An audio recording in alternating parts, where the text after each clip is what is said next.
Jesse School with all the time. It's got an amazing story.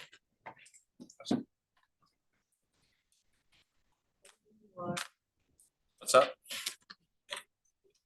Okay. Good evening, everyone. I'd like to call this October Operations Work Group meeting to order. I believe we have no public appearances and waiting on written statements to be loaded up. No written statements. So let's go to the approval of minutes. I move to approve the minutes from the Operations Work Group meeting dated September 15th, 2025. May I get your advisory vote? Aye. Second, Sabian. Oh. May I please get a second real quick? I second Maya. Okay, Board Member Lee, your advisory vote? Aye. Favor? Aye. Aye. All right, so we have three agenda items for tonight. Starting off with an HR update. I'll pass it off to Dr. Goff. Thank you, Chair Castro, members of the board, both here and virtual. Thank you for joining us this afternoon. We've got a number of items to get, well, only 3 items to get through, but a number of slides and information to share with you. So we're going to go ahead and get started. As you know, at least the last 2 years, we've been providing you updated human resources information as it pertains to hiring, retention, and our overall staffing efforts in general. You should be pleased to see the progress that we've made to a point where Jennifer and her team are implementing some great strategies and looking to develop them into the future so that this becomes the norm and the way we do business in the Madison Metropolitan School District. So I'm going to turn it over to Jennifer tonight to get us started. And thank you, Jennifer, for your work in putting these data together. And let's go ahead and get started. Okay, thank you, Dr. Gothard. Thank you, Chair Castro. As we start off each meeting with the MMSD vision statement, MMSD will be a learning community where all students are valued, challenged, supported, and inspired to reach for their dreams. Our mission statement is MMSD creates safe and inclusive schools, delivers high quality instruction, strengthens positive relationships and partners with families and the community to achieve student self-determination and educational excellence. We have our guiding commitments of leading with equity, fostering belonging, delivering meaningful learning, improving with purpose, and embracing our collective impact. As Dr. Gothard said, we have 3 items on the agenda this morning or this afternoon, which includes our human resources update, a referendum 2024 update, and a budget update. So moving on to slide 7, Betsy, and then slide 8. We're going to cover the current school vacancies, the current FTE by employee group, vacant position count, the 2025-26 teacher vacancy count by school, which might not be on here, the subfill rate, our years of experience, employee turnover from last year, and then our recruiting and retention strategies. So our first slide that we'd like to show you tonight is our elementary school teacher vacancies. We now have data that we've collected from our talent portal showing our vacancies for the first six weeks for the past 3 years. And we are definitely seeing a downward trend here. We are also presenting the same information by middle school. Also on a downward trend from where we were 3 years ago to where we are in 2025 at the start of the school year. And finally, looking at slide 11, which is the high school teacher vacancies. Also on that downward trend. And then overall, across all schools. Starting the school year with less than 30 vacancies. We'd also like to show the vacant FTE by the employee group in the last 2 years, comparing 24-25 and 25-26. This year's data is represented by the blue line. I'd like to highlight on this slide that the custodial vacancies are 2. And that includes the 11 FTE that were approved by the board for this year's agenda, for this year's budget. So we have already posted those positions and those positions are filled. On the, Jesse, can you go back one slide? For this, this slide shows the actual, this is a count by person, not by FTE, which schools have the vacancies at their school. There is a high number for district-wide. Those include some MSER and some coaching positions. That's why that number is an outlier. And now we're moving on to our sub-teacher fill rate. We have over 800 subs this year who are taking assignments for us, and we are achieving an average of a 90% fill rate this year as compared to previous years. The sub SEA fill rate is also tracking higher. And then on slide 17, this is the employee group turnover. This data represents everyone who was working in the district from July 1st, 2024 to June 30th, 2025. Does the separated include retirees? It does. It includes all separations.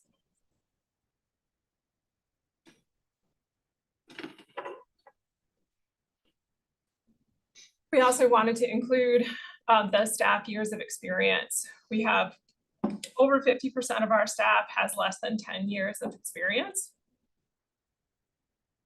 We are trending better in this area and keeping folks here longer and moving them more into the 6 to 10 years, which we like to see improvement there. And at this time, I'm going to turn it over to John Zalowski, who is our staffing manager. He is going to give us some recruitment and retention highlights and information. All right, thank you, Jennifer. I want to thank everybody for inviting us here tonight. So highlight some of the work being done and the efforts being put forth on the recruitment and retention side. We're really putting a lot of focus into increasing our involvement with area and regional career fairs, increasing MMSC's visibility with future educators and educators going through education programs within the state. Working on ongoing enhancements to the Grow Your Own program, work being done in that area, realizing that we will need to start really building up our internal talent pipelines to meet our staffing needs of the future. Increasing our presence on job boards and LinkedIn outside of just our direct career site.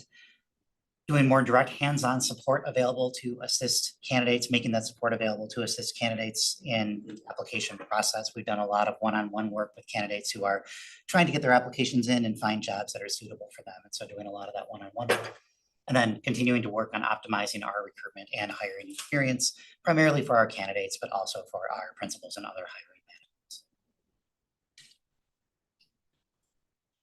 Have some data here. You'll see it's incomplete for reasons I'll explain in just a moment, but we have listed here a lot of the career fairs that we participated in over the past 6 to 9 months. Wisconsin Ed Career Fair, career fairs at the various UW schools, county career fairs, Latino Academy, student teacher celebration, Edgewood, Lawrence University, of course, our own district-wide career fair that we had. We are tracking the number of connections. It's a rough count, as you can imagine, that we're making at these events. Going back and retroactively looking at the number of applications from those individuals when we have access to those numbers, and then ultimately looking at the number of hires that we get out of those touch points that we have.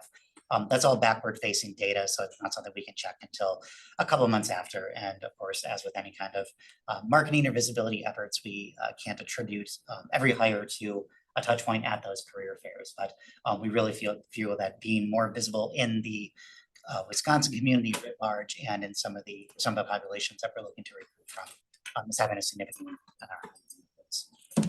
We'll continue to expand that. Couple other highlights on the recruitment and retention front, approximately 27 vacancies. It's what we had in the schools at the beginning of the school year, which is a reduction of about 72% from 2 years ago.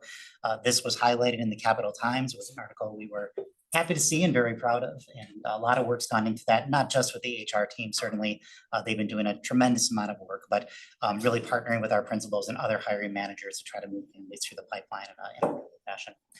We've increased our focus on supporting licensing efforts and compliance at all levels in the organization, realizing that there's risk to the organization by not having fully licensed staff working in our schools. And so we put a lot of attention and focus into those efforts.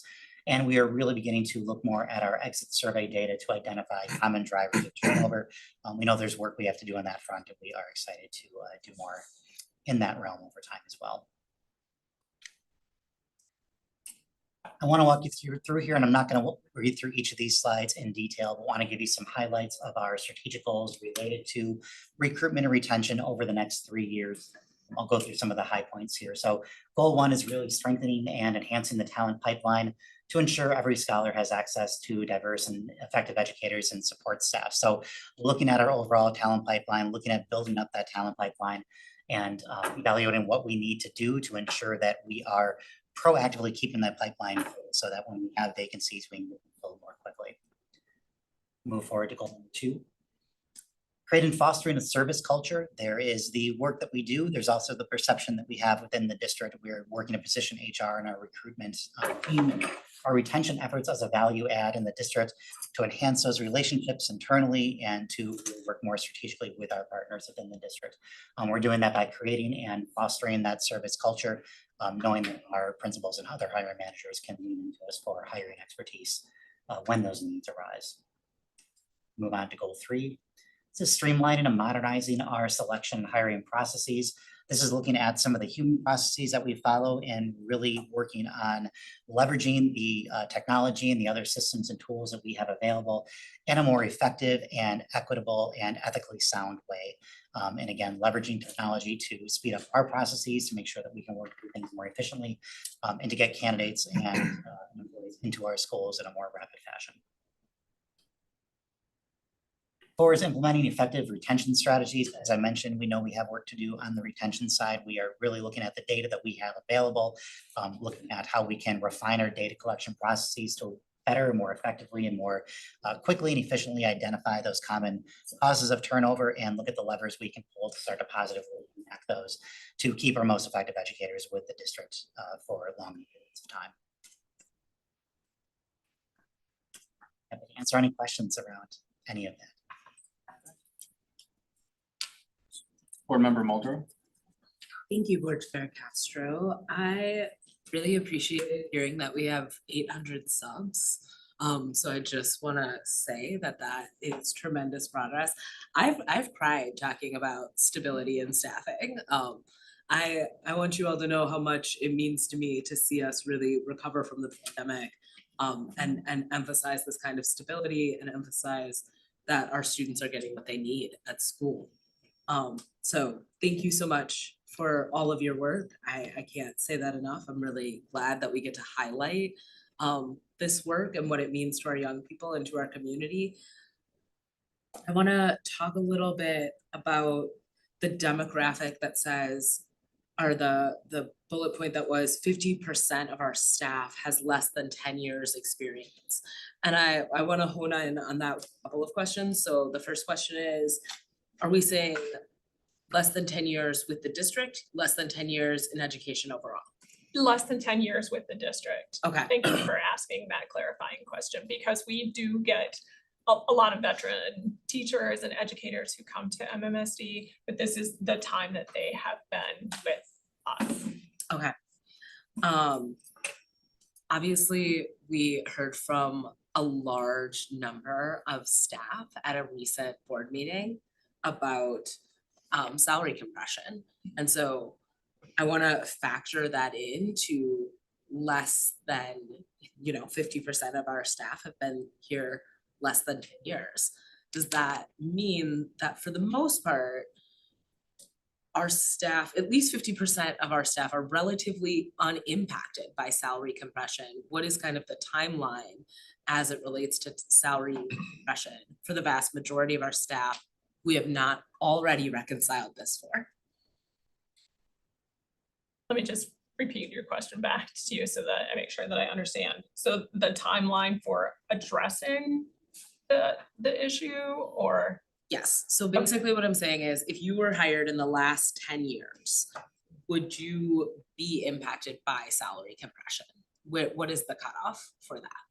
It is, the cutoff is like the 2017, 2018. We are putting together a historical perspective on when that happened so that we can offer some timelines. We know that we are already starting to plan for the 26-27 budget. So that is when there will be more answers for that so that we can plan for how we're going to address all of those issues. If I could add, Jennifer, Board Member Walter, kind of 3 steps we're taking a look at. One, understanding our own salary schedule and understanding exactly what compression means in our salary schedule. And then we are going to analyze market data, of course, to what are we comparing it to make sure that anything that we propose is setting it favorable for the market. You know, we want to be the destination place for people to live, work, and learn. And then third, we have to look at the financial impacts, knowing that we know that our schools have been underfunded, so we have to find ways that we can financially offer a remediation that is going to be something that we can sustain and keep us whole at the same time. So we'll be giving data back to the community, to MTI, to the board, as we get different phases of that work done before we can make some, proposals, recommendations for the board to consider. I greatly appreciate that. I imagine that this is a significant portion of our staff. And still, I hope we're having a conversation where we are ultimately getting a really precise sense of who all is included in that group and what determines that and kind of how those characteristics are defined by HR. So thank you all for being thorough in your analysis of salary compression. My hope is that would be one of the benefits of having educators, a lot of educators who have joined us recently, is that hopefully that's something we're resolving in kind of our present moment and have over the course of the last few years, I think it's worth leaning into the complexities of. I want to thank you all for the emphasis on retention and recruitment. And then I have a leadership question in relationship to our principals and what it looks like to retain our leadership within our schools, and kind of strategy related to that. And then demographic data. I think one of the real opportunities of some of the instability we've had in terms of staffing is that we've had the opportunity to make sure we're a more inclusive district. And so I was surprised that was missing in terms of our effort. I felt that there was some emphasis in your presentation in terms of Grow Your Own. If you're really familiar with some of what that program looks like specifically, it's a real effort to make sure we have diverse educators. I am sending 2 children to this district right now, and they are not seeing an abundance of teachers who look like them. I am hoping that that's something we're being proactive in addressing, and I'd like you all to speak to it tonight if you can. Sure. I did pull some demographic data, but we did include it last year. It was very, very complex, very tiny on a slide, and it is better given in like a board update so that you can see it and you can digest it. One of the big themes is that we did not have any reductions at all in the raw numbers of individuals who identify as people of color. So all of those numbers are up. The percentage only came up by 1%, but so we still have a lot of work to do there. And we understand that, and it is being integrated into our retention and recruitment strategy. I appreciate that the more thorough analysis will be included in a weekly update. I know it's hard to get into. My hope is that we get that information and that we also get a strategy to address kind of the rate at which we can do that work well and, you know, hold ourselves accountable to making sure that the workforce of this district is something our young people can see themselves in. The other question was a leadership question related to our principals and retention of our principals. I think what I understand is that it's a key indicator in retaining our educators. What is our strategy related to leadership within schools? I can start. Board Member Muldrow, 94% of our principals are in the same position they were last year, this year, which is a remarkably high number, higher than any I've ever had in you know, my years of serving in this role. And I think that the data that you see related to hiring, definite correlation when principals know our systems, know the needs of their school, they can act in a way to ensure that they're not only staffed, but staffed with really high quality people who they know will be a good match for their kids, for their community, for their building culture and community as well. I think our goal there, you know, the district leadership principal pipeline program, the partnership with the university, you know, we have people who, 2 cohorts now, who are earning their way towards their principal certification.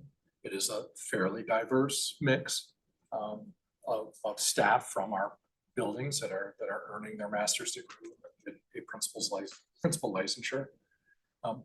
One of the true problems is that if we create more of a supply than we have demand, you know, we've got people who are ready who may not have opportunities. So we have to be thoughtful about that as well. I've been in situations in the past where the district does a great job of preparing people only to have them leave and take their skills elsewhere. So I want to be really thoughtful about how we can do this in a way that encourages and places and retains excellent leadership who knows our district as well. So those are a few of the things I will add. Jennifer, John, if you have additional things to add about principal leadership. We're working very closely with the Grow Your Own program and really integrating their data and their work into our retention efforts within HR. And so we'll hope to have more information to share about the future pipelines and building future leaders, not just among the principal ranks, but other teacher mentors within our schools and really working to build those groups up. So more information forthcoming about that. I greatly appreciate that. Thank you so much, Chair Castro. Thank you. All right, Board Member Mosner-Feltham, then Board Member Saravo. Thank you, Chair. Thank you to the HR team for this wonderful news. Congratulations. 72% reduction in vacant spots at the community here is, I mean, I'm sure you all know just like what that means for a school on the first day of school and the first week of school and then going on through there. So thank you for that work. Dr. Gothard, I've been bragging all over town about that 94% of principals in the same position. Makes just a huge difference, makes all the difference, right? The team is the thing. And so my question is actually about, kind of about principals in their positions. A little bit different than the question that Board Member Muldrow asked, which I was really appreciative to hear her talking about, but I'm kind of curious about, like, I know that you said in your goals that you're going to be using, I'm going to just pull it up and quote it exactly. I'm on slide number 25 or 24. No, I'm sorry. I'm on slide 22. The recruitment and retention strategic goals, goal number 1. And in year 3, you talk about institutionalizing the use of feedback data and other metrics. And my question is actually about, like,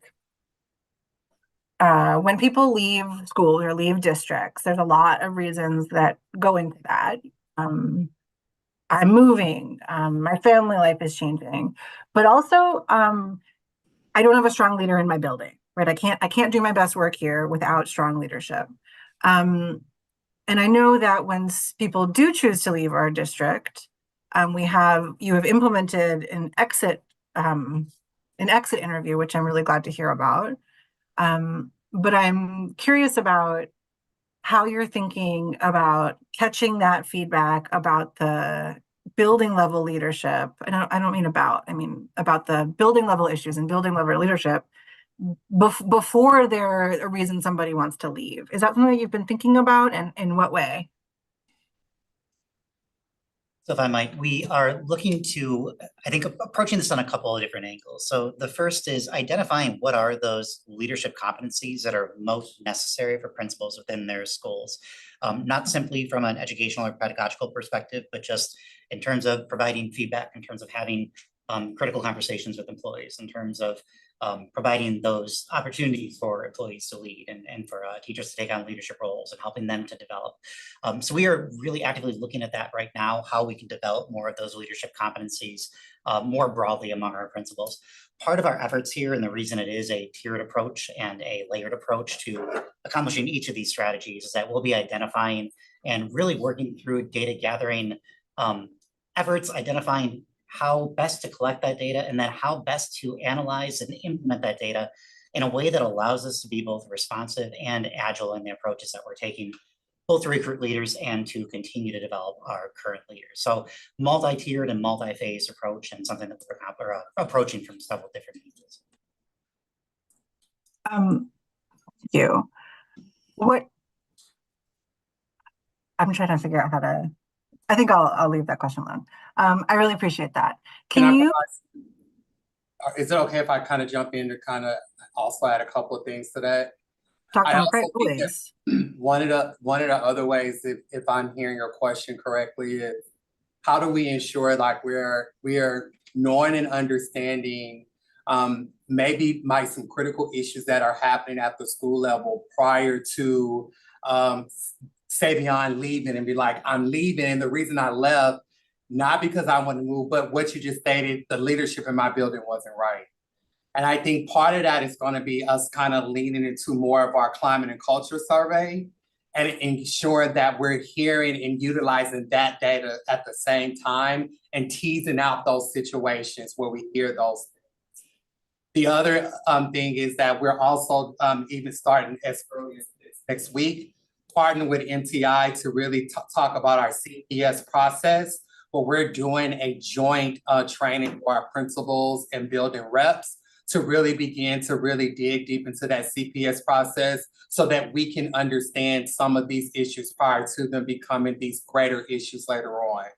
So there's a lot of things that we're going to have to do that might not live actually inside of our human resource department, but might be some collaborations with other departments, such as the Office of School Leadership, who kind of governs that principal network and all of those things. So I just want to add that at the same time. That was helpful. Thank you. My next question is, I guess my two questions are just real specific one. So when you're talking about on slide 25 in year 2 of goal 4, exploring the development of a cohort-based non-pedagogical leadership development program, can you help me understand what a non-pedagogical leadership development program might look like? Absolutely. So this is, I kind of referenced this a moment ago too, when I was talking about developing these kind of broader leadership competency development programs.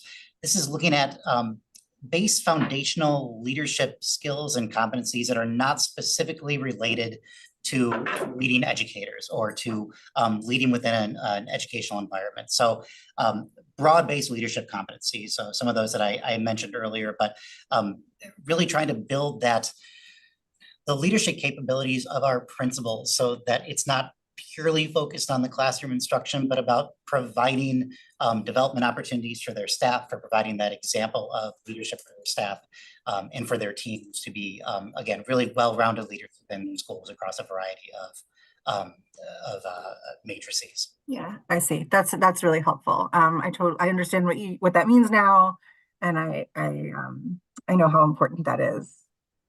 And that's exciting. My very last question, and it's another real specific one, is that the slide on that shows us overall vacant position count, 25, 26 vacant position count. Can you, Jennifer, do you know what that's from? You broke up. What was your question, Claire? What Sorry. date, what are those numbers from? Are those from yesterday? I mean, would have been No, last they week. they were from last week. Great.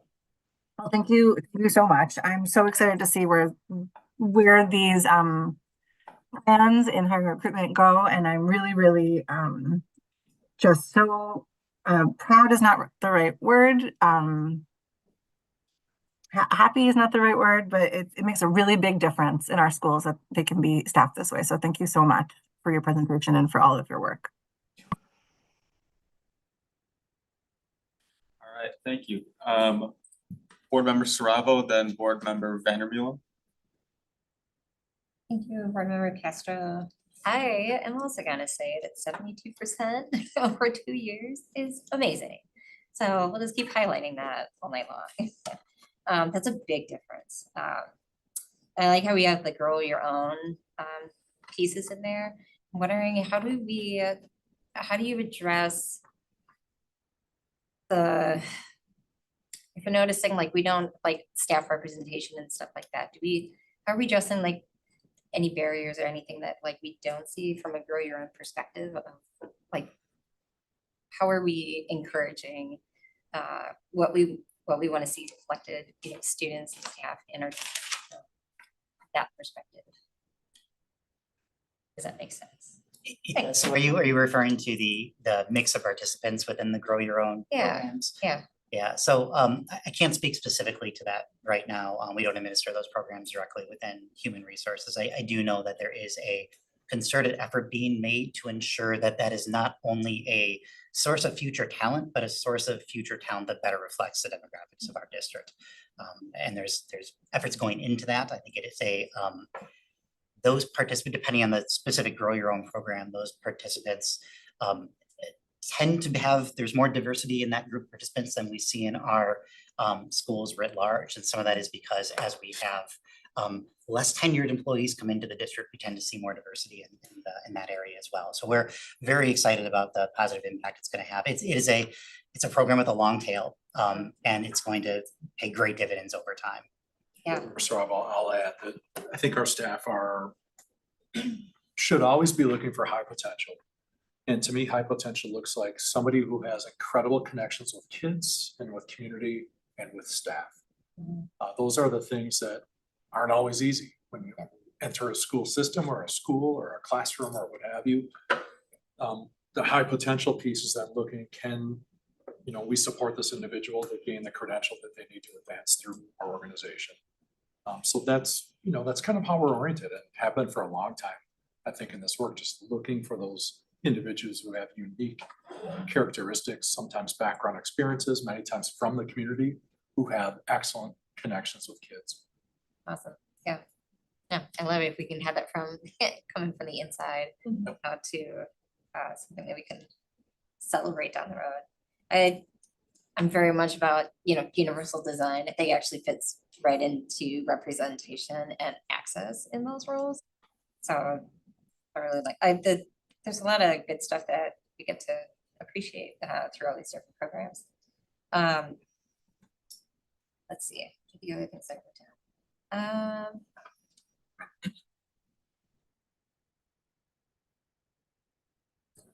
Sorry, my stuff a little bit different. Here we go. Exit surveys. I love that that's happening. I was wondering, I think there's a lot of reflection in there. Like, do we pay attention to especially the ones that are more short term? Like that would be more concerning than the ones maybe have been here for, but still every situation is very different. I'd have to go back in here because we went through everything really fast. Did we identify which ones are like the quicker turnarounds to the one? We did not identify the big buckets of why people are leaving. We have a lot of work to do with our exit surveys.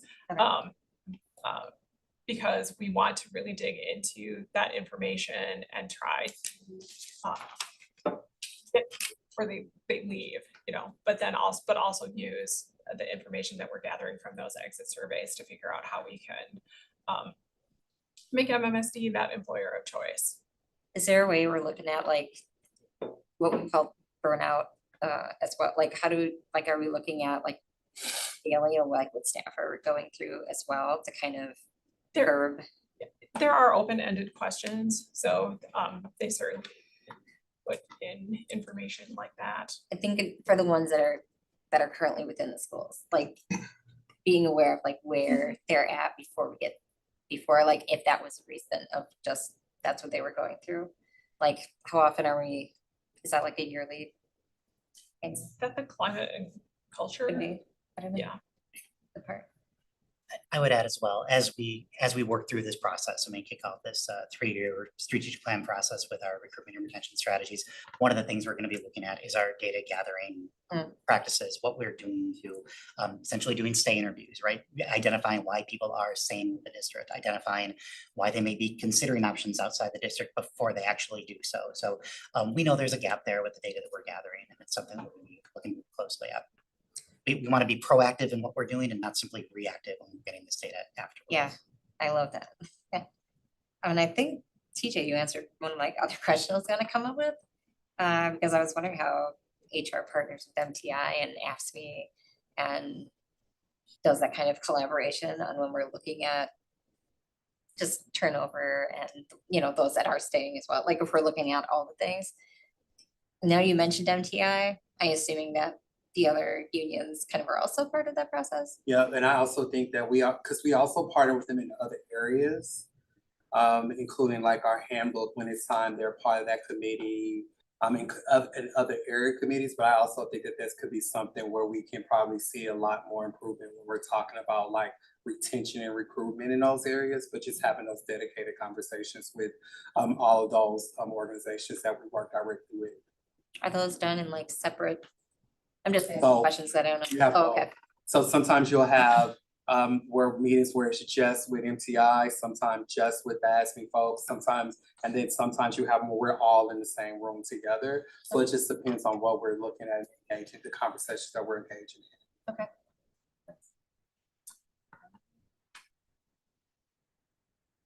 I kind of blacked it out. So I was looking at the recruitment and retention strategic goals.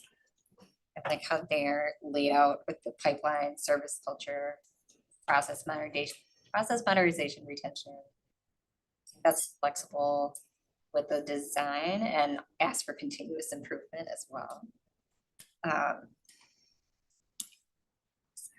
So the questions I kind of had in there is that how do the goals look at our special education staff and other professionals in identifying like what's working? Yeah, part of our data gathering process is really going to be sitting down with our internal subject matter experts and leaders and determining what are the specific drivers of those gaps, what's needed to help fill them. Is there, and we're being agile with our Grow Your Own programs as well, and with other internal development efforts that we're looking at. And we're going to continue to partner with our internal experts on where we can find and how we can recruit teachers, especially in these areas of high need.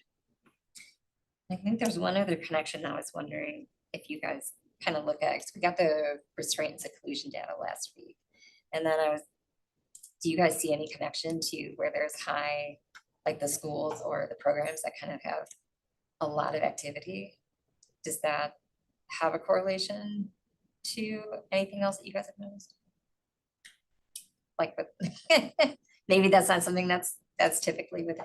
That is not typically within the information that we look at. We certainly can think about how that overlays with what. The elementary one was significantly higher, so I'm just kind of wondering, like, is there something to be gained by connecting maybe some of those data points? I think while that's not something that we've done, I do think that that's a great opportunity.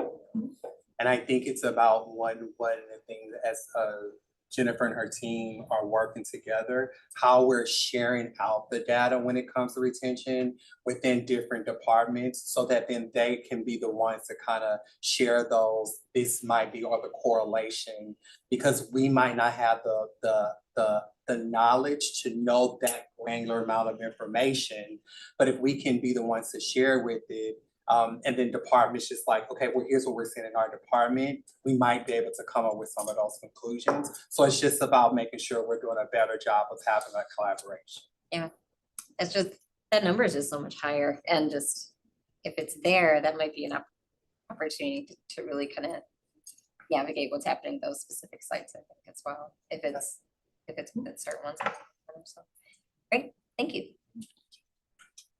All right, board member Vandermill, and then I'll add myself to the queue. Sorry, I had to get off mute. I first want to ask on the salary compression data. I, for some reason, had in my notes it affected people with 8 years or more experience, not 10 years or more experience. So it's from 2016 or 2018. I'm confused a bit. I'm sorry, but I must have misheard that. Board Member Vanderbilt, I don't have the specific request in writing in front of me. We're going to analyze our schedule for compression, and, you know, that analysis will determine, you know, where in our salary schedule, you know, people are experiencing compression. My second question, I appreciate that, Dr. Gothard.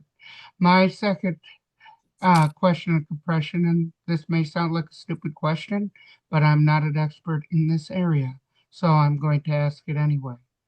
Why can't we just pay the teachers based on the years' experience that they have and put them where they were on the schedule based on the number of years they came in with? I don't understand exactly why it's as complicated as it is. Am I missing something? You know, again, I think our approach is going to be to ensure that we are looking at this in a way that's equitable, number one. Number two, that we've got a way to create a salary schedule so that we don't continue to have this kind of challenge moving forward. And one of the most important pieces is to make sure that we can sustainably finance any changes that we make, whether it happens all at once or, you know, in alignment with the handbook process. We've got to do this in a very technical way. So we'll get through those data and we'll be able to present it to the board eventually. But it is going to take a bit of time to ensure that we're doing this the right way. And then my last question, I appreciate that answer. My last question is on exit interview data. I remember asking earlier this fall on how many of the exit interviews were given. I didn't receive it. Just want to make sure that everyone's getting the interview and that we can look at the data, because I think the way you've explained it is really a good way of doing it, that we're relooking at the data to make sure that everyone's experiences are included. I think that's really a good thing. So that was my last point, and hope to see that soon. Otherwise, thank you for your work. Thank you so much, everyone. Well, thank you for the presentation. I think this is largely good news for the district and community to see that 72% figure. I know this work was painstaking and difficult. We had to transition to a new HR software, done a lot of work to streamline the process for hiring, getting good teaching candidates in front of principals in a fast and efficient manner is really important. So thank you for that work. There are two, I guess, comments or things that I just want to highlight or elevate based off things I've heard making the school visits. One is particularly concerning our DLI, dual language teachers, and that a decent proportion of folks teaching dual language in our schools are here on some sort of visa program, and there's a lot of federal uncertainty around that 5-year window, and they're uncertain of their own future here in the country, sadly. So just trying to forecast that on how we can problem solve that and ensure that, you know, those folks are at least hearing from Madison School District, those folks are welcome in here to stay, and we'll do everything we can to support them, but thinking down the line about with particularly Promise with our Grow Your Own program and working with some of our partners at Edgewood or at UW or Madison College on how to help train more bilingual teachers. The second issue I've heard about, particularly with retention, is around with our like first year, second year special education teachers feeling a little bit like their caseloads are too large or overtasked, and trying to maybe incorporate more mentorship of programs or just more support for our more junior special education teachers are two issues that I've heard around the district so far. And then one last request with the data, I don't know if we can differentiate, but with these separations, looking at folks who retired versus folks who just left, I think could be informative. We can get you that. We can get you that data. Thank you for sharing about the DLI and the dual language. We definitely want to support our teachers who are here because they offer a good, different cultural experience for our students, but knowing that the Grow Your Own programs are going to have to be expanded so that that the teachers can stay here. They don't have to be as concerned about their, what is the EAD? Now I have the Employment authorization. yeah, employment authorization documents, things like that. And thank you also for sharing about the special education teachers. We will definitely reach out to our colleagues to see what we can do in the short term about And that. Chair Castro, one thing with both those that you mentioned, DLI and special education, I mean, for at least the last 10 years, each of those have been called hard to fill areas. So what that means is there's a lot of churn. There's a lot of sometimes last minute hiring. There are a lot of licenses very, very new to the profession. So it's an area that is really important that we solidify so that we don't have the kind of turnover in those areas. And especially because, let's face it, those staff are working with some of our most marginalized students as well. So we owe it to our students to make sure that we have very highly qualified folks that are working with them and that we support them.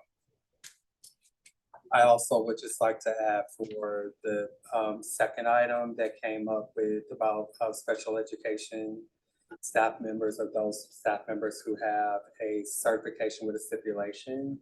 We are also working with our Office of Student Services to think about what supports we already have in place and what supports we need to increase to support those teachers, because we recognize like going through the process of getting fully certified and doing the job at the same time. So that was already on our radar, and we're going to begin to work with Nancy as also work with NTI too, because that's one that came up as well. Thank you. Any further questions?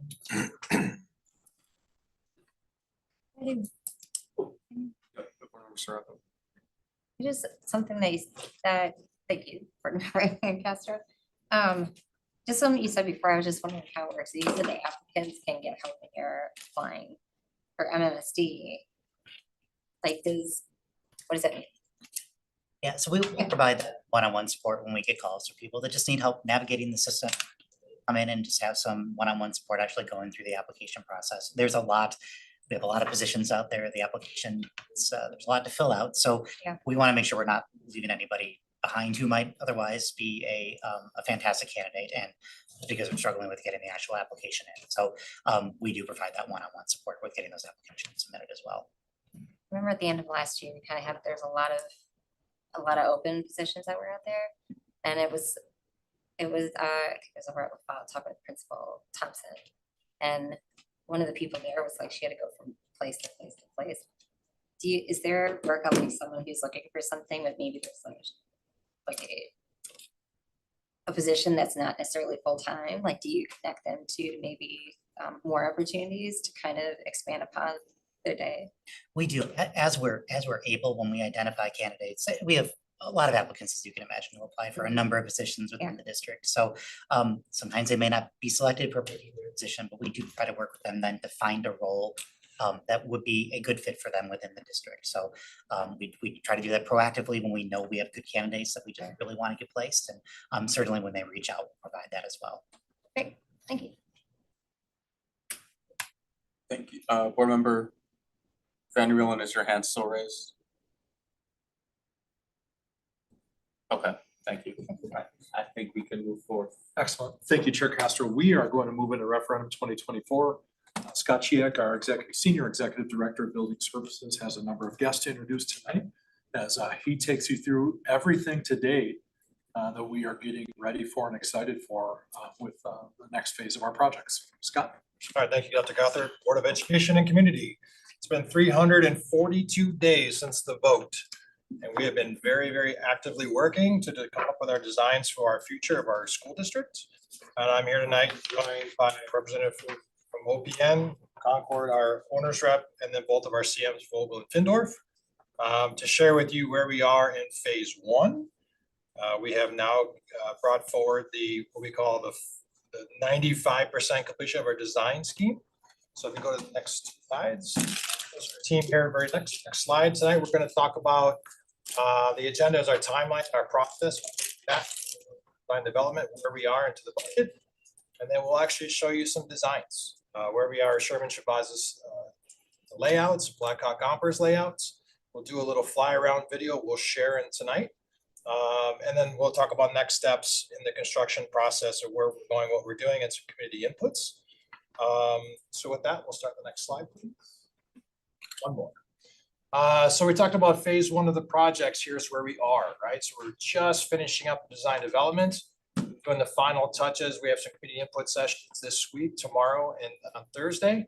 And also meeting principals and staff, getting their inputs and the final takes on what we see, what we've done.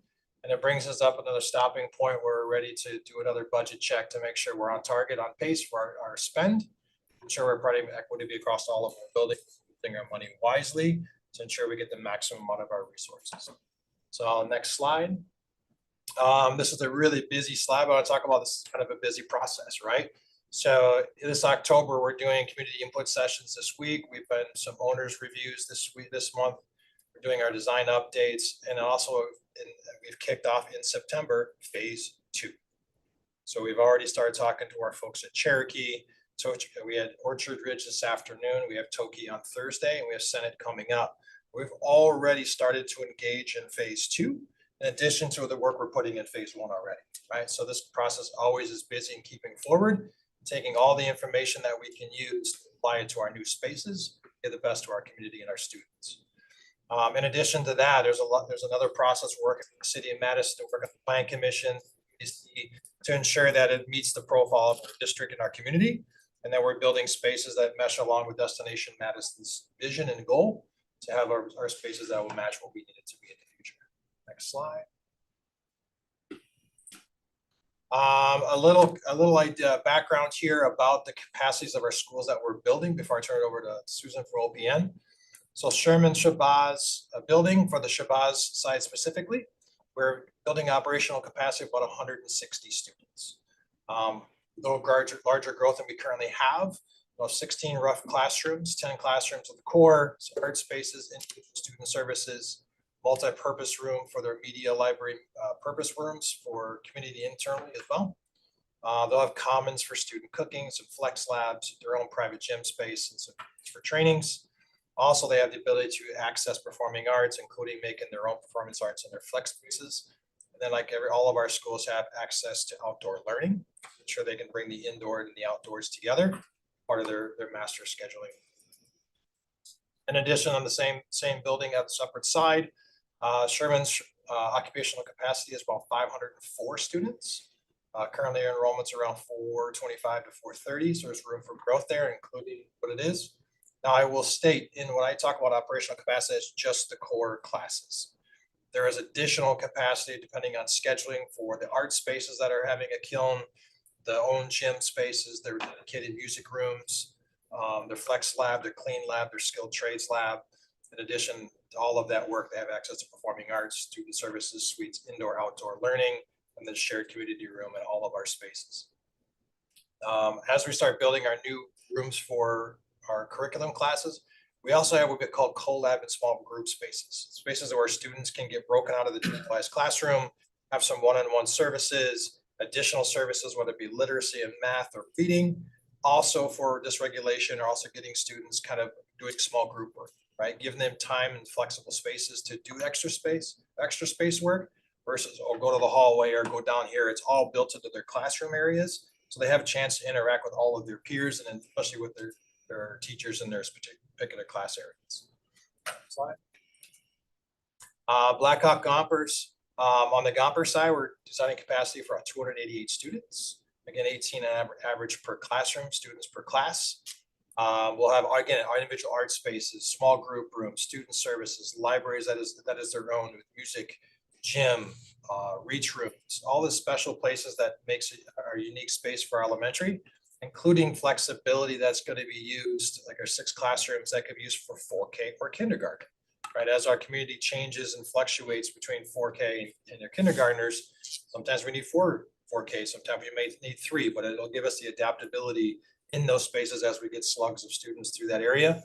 As we know, the north side is going to have a bunch of new development, so it gives us an opportunity to grow that area of our community schools.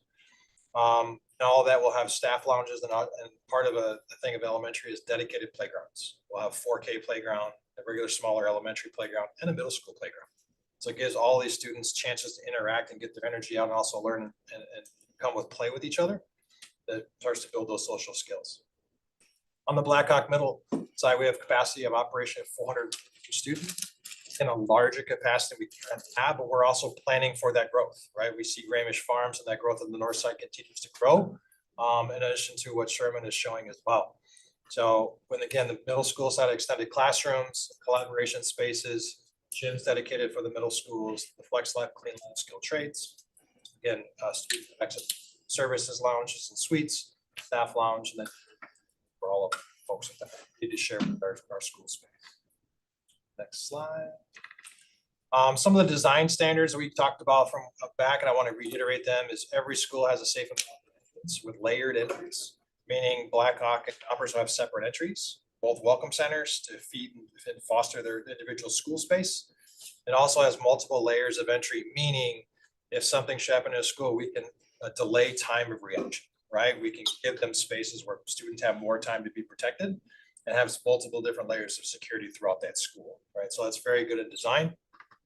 There'll be community rooms in each building. What that means is space for a shower, a restroom, a small office space, and then some collaboration space where community members can come in and do what they need to do, and also have laundry as well, right? So some of our schools need laundry facilities. All of our schools will now have laundry facilities built into this community room. It has a performance center in all of our buildings, so both schools can use, whether it's part of the gym or whether it's part of the cafeteria. There's a performance space to put on performances, have community centered ceremonies, all those things that can go within our schools, gives them the ability to do that and add audiences as well, right? So family members can come enjoy those spaces, not be cramped up in something that doesn't perform as a performing arts. Again, school identity was very critical for us to make sure each school has a little bit unique identity. Including Shabazz has its own unique identity, as you'll see in the video, has a very nice blue feel to it. And then Sherman also has a different shape of colors, same type, right? Very, very distinct identities when they come into the school spaces. And outdoor learning has been critical in what we do.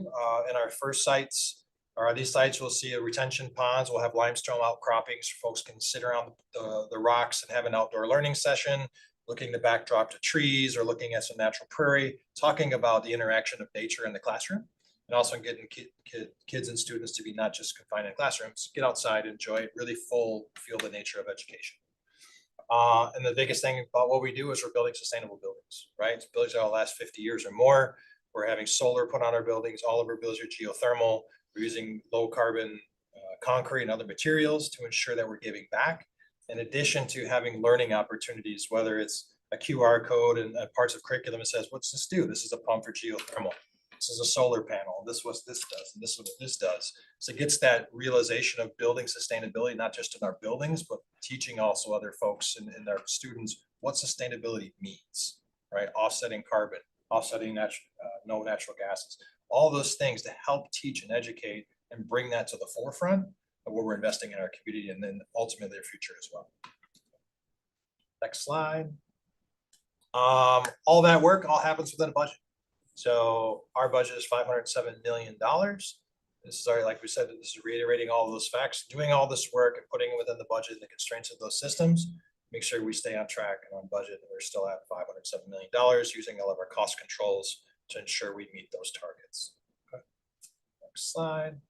And with that, I'll turn it over to Susan Bowersox from OPN. She's going to talk about specifically Sherman Middle School and Malcolm Shabazz High School and some of the designs and where we are.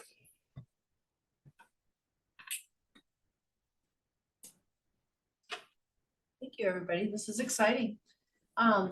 If you recall a little bit, the time we were here before and where we have left off, we were about nearing the end of the schematic design phase. And so a lot has happened, even though it's only been, seems like a few months. But as we, now as we're nearing the end of the design development stage, that's the stage where most of the decisions are made. Right? We're getting to the point the decision because we have to document, get it on the drawings and prepare to hand it over to the construction managers. So that's sort of about where we're at right now. We're doing those final checks with staff and with principals and with the different user groups so that we can get our documents put together in the level of detail needed to be able to hand it over to the construction managers. So if you recall when we presented before, just to give you a little background, we're starting with Sherman Shabazz, but this is the existing site. You've seen this graphic before. But the Sherman Shabazz site, existing building, so the area we're utilizing is this green space. If you, just so you, everybody's oriented, Sherman's here on the west and Ruskin here on the right. And so the orange density is reflecting the topography inside. But we had this big idea at the beginning about the sort of thinking about how you can put those shared spaces in the center, but still have two different schools. And so one building, but with Sherman as being a larger school, Sherman Middle School and its program needs, and also then Shabazz having a little bit of a unique identity and wanting to not feel like they are just a part of a middle school building. And so we heard that loud and clear when we met with the students, when we met with the staff, is that even though it's a combo school, they definitely want to feel like they're one in their own. So this represents some of those big ideas in terms of circulation with the arrows and the yellow representing the gyms, always the center of the hub of the school. But thinking about how we can set up those education components so that they work together from an organization standpoint, and that we don't have a lot of crossover in terms of flow or circulation patterns. So they don't feel like they're all intermixed throughout the day. Next slide. So this gives you a little bit of idea of how the site's laid out. The dark teal towards the top, that's the existing building footprint, just so you can orient yourself. The proposed new building, which is the blue here towards the south. Currently, we will have an entrance here for Shabazz High School, and that's coming off of Sherman Avenue side. And then we have an entrance over here for Sherman Middle School, which is coming off of Ruskin. In terms of site circulation, parking is to the northeast, and buses, the large yellow buses will queue along the curb on Ruskin. And so you can start to see these sort of key, what I call arteries, as the students come into the building. How do you get people to the different entrances, depending on if they're riding the city bus, if they're riding the yellow school bus, or maybe it's parent drop-off pickup, or they're riding their bicycle. But we're thinking about sort of where those students are coming from, how to get all those circulation patterns to work together. We're starting to identify up here on this diagram where outdoor areas are in terms of playgrounds, in terms of recess activities for the different age groups. And then thinking about, there's still some support spaces. Buildings really don't have a front side and a back side. So when you have separate entrances and they're surrounded on all four sides by their community, so we have to think about how do we get service in there in terms of food deliveries for the kitchen and how those sort of operational needs circulate as well as where the students are and the vehicular traffic. Next slide. So some of our project goals at the beginning involved a lot about thinking to the future, sort of sustainability practices. We shared with you last time about, we had a work session that identified these goals and priorities. They involve indoor air quality. They involve envelope commissioning. The envelope is the exterior of the building, wanting to make sure it breathes at the same time it's airtight to keep the cold out and the warm in. We talked about net zero. What does that mean in terms of the district's initiatives for 2045? How do these buildings align into that? And even things like just standardized systems for maintenance, right? Making it easy for service staff to be able to maintain these buildings for the long term. Next slide. So this is a slide that, I don't want to stand up. This is a slide that sort of shows, and you'll see a larger version in your packet, but it's sort of starting to highlight all those goals and how they're getting addressed in the building. How are we thinking about our designs? So if you look at the numbers, and I apologize because it's small, but some of the categories that came out of those priorities relate to well-being, right? What is the climate for the students? Equitable communities in terms of how do the buildings integrate with their communities and how can they serve their communities equally? Ecosystems in terms of pollinators, gardening. What's happening around us that we can take advantage of, even for outdoor education, in terms of how the communities and the school interact. There's some things on here about water, bioswales.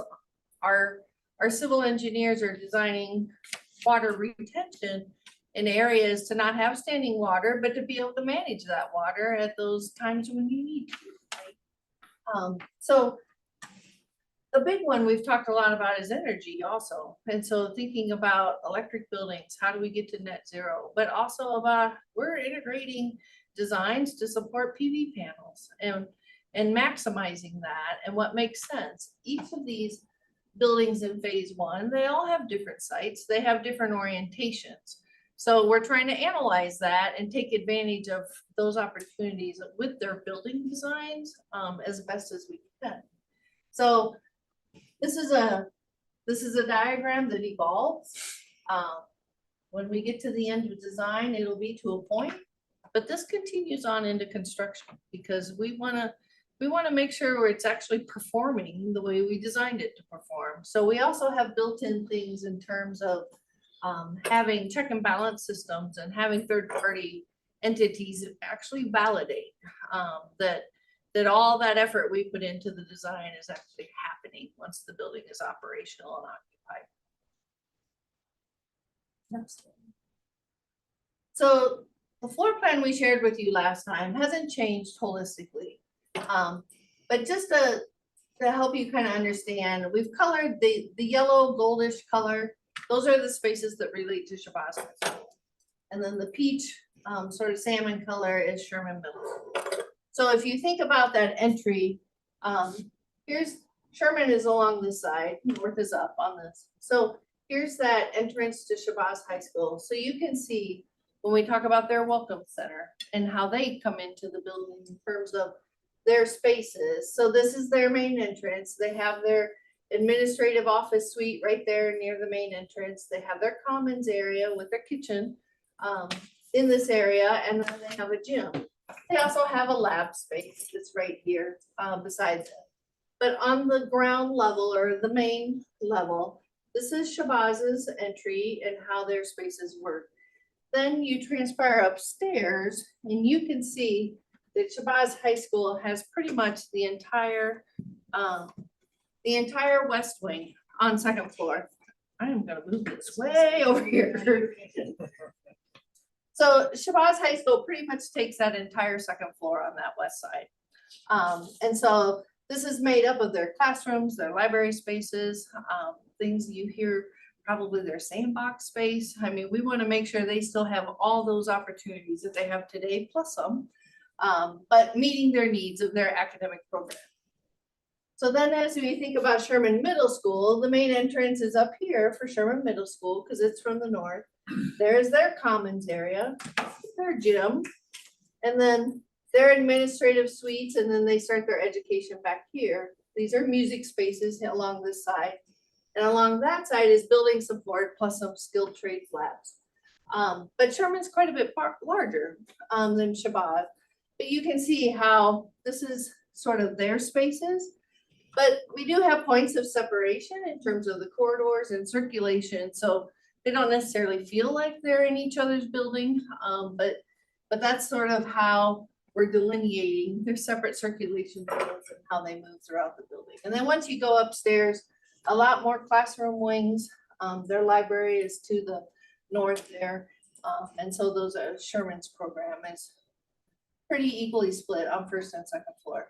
One thing I do want to point out, Scott mentioned the performance space. So the performance space isn't like a separate auditorium, but the performance space allows them to utilize their gym for an audience space and conduct a performance into the gym. So the wall opens up and then there's an elevated floor there for them to be able to have a band concert, them to be able to have maybe a special ceremony, but definitely appropriate for these age groups.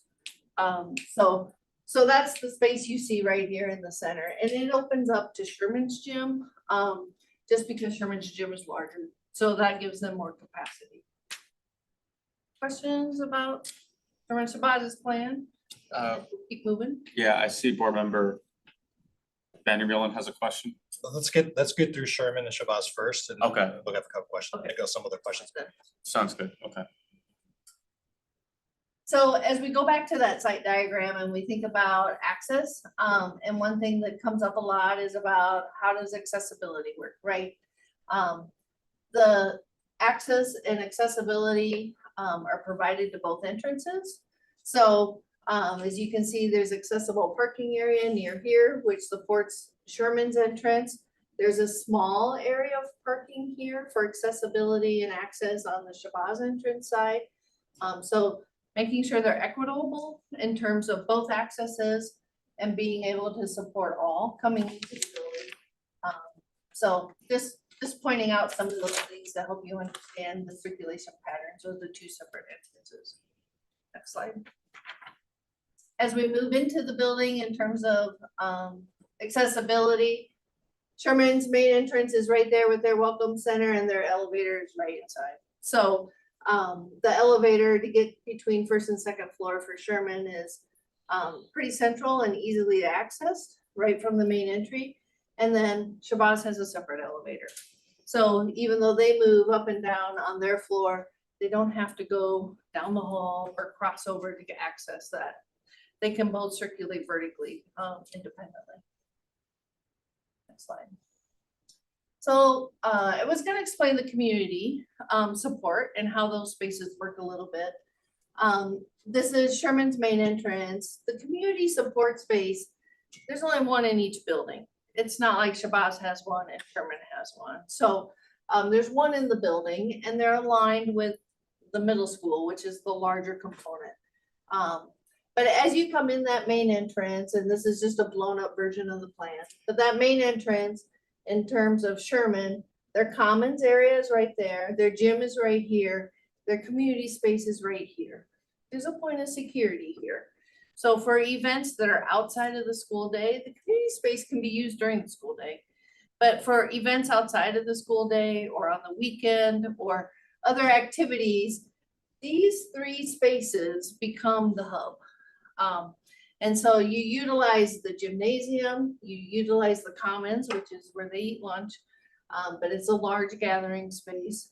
And then that community space has within it some amenities like Scott was talking about, where it has a bathroom, it has some laundry facilities, it has a shower, it has some work environment, if they need to sit down and use a computer, fill out some forms. But also a closed off sort of smaller meeting space, but it's directly adjacent, that larger function. So in terms of how the building can support the community, keeping these three spaces relatively central and right near the entrance is sort of the key to opening your doors to the community for those events and when those needs happen, without letting the community go through the whole building and being able to secure the rest of the building. But making yourselves accessible for that need. Next slide. Jesse, can you show the Sherman Shabazz slide, please? So this is a video and I'm gonna talk a little bit as it goes. But the video, as we think about, we're approaching from the north here. So this is Sherman's entrance, but you can see this is that parking area and the playground space. But you're coming up to the main front door for Sherman Middle School. And so we've started to identify some specialty materials. We sort of are identifying masonry materials and compared to wood, some natural where it makes sense, some biophilic interactions there. But the sunscreens, utilizing the sunscreens along this east facade in terms of how they're angled and they move, both to function for sunscreen, but also the impact as you're moving around the site or coming down the sidewalk in terms of what you see. As we come around to the south side, those single story spaces are those music rooms that you see along the south. This is representative of just some area that Shabazz High School could utilize for their gardening, their outdoor education. And then as we come around here on the west, this is that area that is Shabazz's entrance, but that whole second floor, if you recall on the floor plan, was Shabazz High School. And so they have some different materials on them, so they have their own identity. Masonry, there's some consistent materials on the building, but that's that blue shingle that Scott referred to earlier. They also have sunscreens in order to manage the sun as you come around the building. That's their support shed. The existing one is going to stay in place. And so that's still present. And then as we fly through the trees and come around to the north, then you start to see that commons area. And then that's when Sherman Middle School's entrance starts to show itself.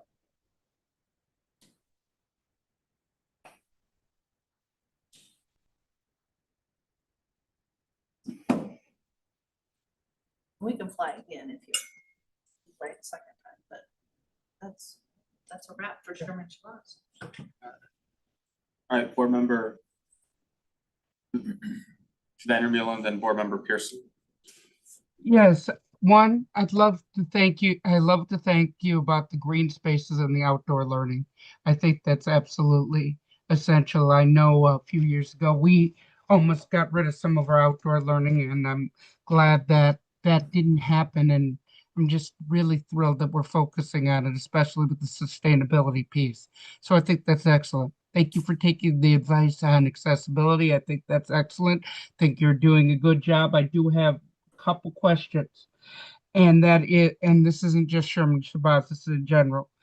Scott mentioned that the middle schools will have playgrounds. Are those accessible playgrounds or just regular playgrounds? They're accessible playgrounds with the appropriate surface materials for the age groups. That is wonderful. Thank you. The retention pond. This is something that a lot of people don't always see, but a large number of autistics are drawn to water. Drowning is one of the #1 causes of death among autistic children. Is there a way around the retention ponds that we have some kind of barrier so that way students who are vulnerable won't be unsafe to be near it? So That makes sense. yes, we have some natural barriers planned around those. And even though it's a retention pond, 99% of the time they're dry. So that's the other piece of it, is that they don't have standing water any more than what's required in terms of managing the flow off the site to not flood the street in those 500-year events. Perfect. I really appreciate that. And then just one other thing, the raised dance floor, which I think is really cool at Shabazz. Is there a little platform or something so that if someone like me who trips over her own feet could get on and off the dance floor without tripping? Yes. Great. Thank you. Done a wonderful job. Thanks. All right, Board Member Pearson, then Board Member Mosner Feltham.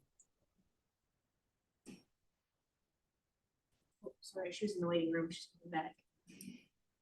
Who is? I was in the waiting room. Oh, okay. All right, so she's just making a minute. Board Member Mosner Feltham, want to go ahead? Go ahead.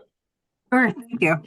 Thank you for the presentation. I just can't believe it's happening. You're doing such an amazing job stewarding all of this on behalf of the whole community. And I feel really grateful to our community who voted for all of this, and really grateful to the people in your team who are bringing it to life. I just can't believe how it feels so fast and so exciting and really wonderful. I'm hoping that someone from your team can talk a little bit about the food prep and cafeteria area. I'm specifically curious about whether or not the kitchens would be able to accommodate like scratch cooking, should we go that route, and would be able to accommodate doing the dishes for all of those kids should we go away from single-use plastics for serving. Is that something that you've considered, and where is that kind of in your planning? We have definitely considered the scratch kitchen. And so our food service consultant has been working with the district and their food and nutrition group to make sure, thinking through flexibility in terms of the right pieces of equipment to support more on-site customization, also for the demographics of each of the schools, and sort of thinking about how we can weave that in to give them flexibility on that front. And scratch kitchens have come up. And so I don't know that the answer will be the same for every school, but we're definitely working on that. In terms of dishwashing, we are currently planning for dishwashing systems and equipment in each of the schools that supports the requirements for the state and the health department in order for the district to work to remove the disposables. And so going back to more utensils. I know it's not something they have instantly, so these things take a little time to transition. But we are planning for the dishwashing equipment in the kitchen to be able to support that. Great. I appreciate that extra info. And again, thank you. Thank you so much. And I'm so excited for all of us to see the next steps. And I'm excited for the whole community to see the next steps and for the students in the schools to benefit. Thanks a lot. Thank you so much. Board Member Saravo. Thank you. That you had a lot of slides that were particularly like focused on the accessible spaces there. That is awesome, because I've been to both of those sites before, and yeah, some of the entrances are a little challenging. So the outside looks amazing. I like how it sounds like to shade the windows, there's something navigable on the outside. Is that something any of our buildings have right now, or is that completely? Not many have anything like that, no. It's just, yeah, sun diverters. Yeah, Blocked. really interesting. Yeah, I was thinking about like the Gomper side of it too, and like the outside. I know I've brought this up before about, yeah, everybody having. I'm thinking about all this, like the information we're getting, and I'm kind of relating it to some of the like the seclusion and restraint in the elementary schools, and like where are spaces where kids don't have to worry about having space where we're not reliant on an adult to make sure that they're safe from going too far. So I have thoughts on that. I'm kind of just going to keep throwing these little things out there because it's also something that potentially could be added down the road. Yep. But love that there's dedicated playgrounds for both sides as well. I was wondering, are libraries going to have accessible buttons or anything like, is there like a specific thing on that kind of community spaces being like the community, the places where communities come in, like libraries are also like a shared learning space. Are we going to make sure that we have at least one point of entrance? Not yet defined, but it'll meet the ADA requirements for sure. Like all of our schools have. So I recognize that our schools do have that, and sometimes I'm wondering when it still says that you have to pull open a door, it's more just like an assistive door, where it's not really an entrance that's saying if you have some whatever mobility device that you're still gonna be able to pull on the door and actually open it. So that's kind of why I keep bringing it up a lot, because I can do that in those spaces where we always have an entrance. Well, mostly have those on, like, most often have there. I'm just gonna keep it just, I would just love it if our libraries were one of those entrances, where I know sometimes there's multiples, but if there was one entrance on a library that had a button or something like that. Whenever I see our libraries go up in the community venue, they have a variety of newer technology when it comes to an accessible entrance to get there. And I just didn't know if we could also continue exploring that, since like I said, it's like a shared learning space. And so I've had students, staff reach out to me and specifically, why can't I enter the library and use it? Or why do I have to go find a person in order to do that?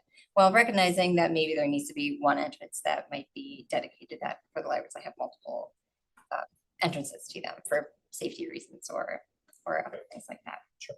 I don't know where that is in the whole planning process, but just putting that out there for that too. I don't know, it's exciting. I like it that we're doing new buildings, and there's just so much possibilities that's built in there. Shabazz really does have a unique learning environment, so I'm really glad there's a stage that they're gonna have during one of their celebration of learning events. They did a play, but it was just in like an extra space, and they identified if it wasn't really like a room where there was an audience that could really hone in on it. You know, they worked really well with what they had. Really glad that they're gonna be able to expand upon these programs that they have and make sure that everyone can appreciate them and all the creativity that goes on there. For sure. I think that's all I have right now. Yeah, thank you. Thank you so much. Board Member Pearson, sorry about that, then Board Member Lee. Yeah, no, thank you for coming back to me. I just was trying to switch devices. Got a city meeting going at the same time. So I just had a quick question about the proposal for, let me just bring it back up. The design. And so from my understanding, what slide is it? It's a slide that has before the video, it's the accessibility or which is like the full site where it says like where the accessible parking and such is. Yep, that one, 48. Thank you. The retention pond is the pond down in the bottom right-hand corner, right? Well, there's several. There's several. I mean, there's different locations around the site that have that ability. Okay, so it's not retaining, like not actual water that is being retained, correct? No. Is it just the possibility of it? So the regulations require us to manage the amount of water that can run off the site at a time. Right. And so, and we have to manage that for events like the 100-year rate, or, you know, it prescribes what those events are. It's not just a regular rain shower. It's more for a heavy downpour for a sustained period of time that produces a certain amount of water. So in order not to flood the city streets, sites have to be able to manage that water and slowly disperse it out. And Mhm. so that's what the ponds functions are. Mhm. 90% of the time they're dry. Mhm. 99% of the time they're dry. They're designed to be dry. They're Mhm. only there for those events that produce the amount of water that needs to be managed, how quickly it leaves the site. Thank you for that thorough explanation. For the public, I'm aware of like the usage of the retaining ponds and what their uses. So my thing is I think we need to try to figure out how we enclose these. I don't know if you all remember about the tragic passing of two youth in an apartment building complex, a retaining pond, and I just want to always caution us when we are looking at these retaining spaces, whether they are a pond or not, whether they fill up 90 or they don't fill up 90% of the time. But for that 10% of the time that there's that possibility that they do, that we make sure that we can protect our young people and our students from accessing those bodies of water. I know that sometimes they can be shallow, but that doesn't necessarily mean that someone can't drown in them. So I would hopefully look to you all to make sure that there is some type of barrier, whether that is a fence or something that can stop students from accessing those, regardless if there's water in it or not. And I know I see one that is close to the playground. I'm not exactly sure if that's the best space, but also I'm not a city engineer or a building engineer, but I would like to make sure that these are enclosed spaces in some way, some shape or form. And I don't know if someone wants to speak to it, but I did also just want to say these look great. It's exciting time. I am looking forward to getting or learning more about some of the feedback from the school communities as it relates to these. The video was really cool to finally kind of see how some of the conceptualizations have been created and how it's materializing now. So kudos to your team, Scott, for the work that y'all have put in. Thank you. Thank you so much, Board Member Pearson. Board Member Lee. Thank you, Board Member Castro. I want to thank you so much for the presentation. It's really exciting to see things together. So looking on the MMSC website, some of the challenges that were about to how bathrooms would be changed and looking into the future.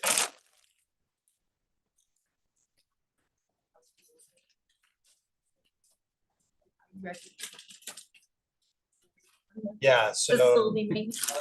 part of our challenges at our high schools, we had a lot of vandalism, things that walls were easily broken into.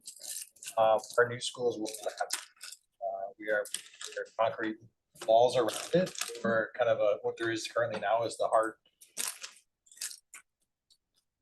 acrylic background for it. That prevents vandalism, easy really take aesthetics away. The other side of the equation, when we're coming to new design, is these bathrooms have on the outside and stalls and working space inside. So it keeps students from congregating, playing in the water, standing on some students like to do. So we're pulling that out. Thus, limited number of people that can in there and congregate. Stuff comes out of the bathrooms as well, including paper towels, and the cleaning space is easily maintained outside versus having piles of stuff that build up throughout the day through all the things that are happening. So, and the number of bathrooms in these spaces is much more aligned with the populations. So as you see groups of classrooms, there's a bathroom by a group of classrooms, there's a bathroom by, including single uses. So we have multiple varieties of bathrooms included where the population centers are in the schools. Awesome. Thank you so much. And it's been a student concern that I've heard a lot about bathrooms and bathroom conditions. So All right, thank you so much. Board Member Vandermeulen, is your hand still up or just residually up? Okay, all right, move forward. Oh, sorry. Just a couple of questions about what we just saw. Yeah. Thank you. Yeah. Can you give us an example of feedback you've gotten in this process that you're excited to use? Hard to pick one. A lot of the stuff that we've seen, I think we're still getting information that's there as part of what stuff we've gotten from our Shabazz group is incorporating things as curvature and having group spaces. They can really do that social interaction piece and also identify their own identity. Like, giving them the opportunity to go indoor and outdoor and to kind of create their own ideas of what they want, right? So we've actually got to use that pretty well in design to see. That's student. I really appreciate that that's such an instructional answer, is that like we're getting feedback directly from our young people. And then we're really trying to create a space that benefits them to the greatest extent and that they're really excited about. Our schools are polling places. And I think for a lot of the community who doesn't have children, or even when you do have children, you go to your kid's school. My children's school, schools are not part of the referendum. I think the fact that we use our schools as polling places is a unique opportunity to allow our young people to witness the democratic process, but also a unique opportunity to expose our community to our schools. Talk about the multiple roles Sherman Shabazz plays within the community and how we're kind of broadening its capacity to do that. Yeah, good. That's a great question. So Sherman Shabazz, the location of that school in itself is very unique. It has kind of a split between neighborhoods. And part of our design when we went after this space is to make sure we can connect them, right? So between Sherman and Ruskin, where the public transportation is, you don't want to have to walk around a 3-block area. You want to be able to go through. If you look at the way the layout is done, it's that meandering path through now with the oak trees. So we've kept the environment as it is because it's an old establishment. Right, so part of our job was to make sure we kept that identity of being an old establishment, right? It's the center of that neighborhood. It's been there since 1920s. So we really wanted to keep that feel back in the landscape, even though we have a new building. It has the same name, but it keeps its physical presence in the neighborhood. And that was very important for us to make sure we're bringing that back, not just we're changing everything in the community. That's not what it is. It's still a part and ingrained in what it is, just happens as a new area and a new facelift. Is there anything specific to safety and security in terms of our design of this building that better equips the building to be a polling place and invite the community in during school? Yeah, exactly. Good to mention that. So in one of this, exactly what slide it is. If you look at the community spaces on slide 50. So yeah, she'll show you the kind of multi-layers. So when we think about safety and security, it starts from outside. And so safety and security is about layers and the number of barriers you have. So we don't want it to feel like a fortress, but we also want to make sure it's safe and secure for those learning. So on the outside at the site, the first level of is we have some curb walls or some bench walls that help cars that might roguely get close to the building to prevent that from happening. Once you come into the building, that's your first line of security. Is we also have secured entry vestibule sequences. So if you have to come in during the school day, these doors are locked, and that forces you through the office to make sure everybody knows who's coming and going. Then when we get into the building, you'll see these corridor doors that are strategic located as well. Whether it's a polling day and you've got your polling site set up here in the community room so that those people can come in and get in and out of that without going through the rest of the school, that's one point. But if you're also doing an activity after hours or on the weekend, those could be secured, or during the school day, given an event, those can be secured. So that's another layer. Then as you move into the building further, when you get into the academic areas, there's another set of doors. A lot of these doors could be on holdovers 90% of the time, so that the school doesn't feel closed off. But in the case of an event, you hit a button and they all close. And that just is, there are layers of barriers which give you time. And that's the philosophy that's most successful about safety and security, is you need time to react and respond. And so we naturally build in those layers and try to make them as not undisguisable, but make them so they don't feel like a fortress, right? They can be open, but they give you that layered effect in terms of safety and security. Thank you so much for your answer. I think like there is an element of that question that is just shaped by the tragedy of our current reality. I think there's a lot of things you all have to take into consideration, but I think it is deeply important that our schools are accessible to the public and that we maintain the safety of our students. And that's a real balance, and I appreciate the thoughtfulness which you all are thinking about it.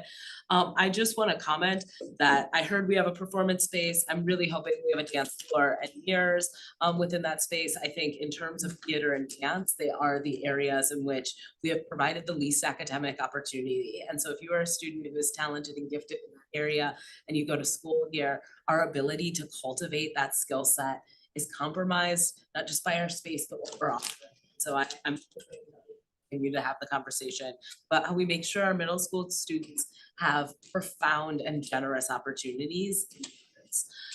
Thank you all for the work you're doing on that. I went to Sherman Middle School, so I do know that having a stage in the gym is new. That was not available to many students for a very long time. And so that is an improvement I'm really excited about. What is the current capacity at Sherman and Shabazz?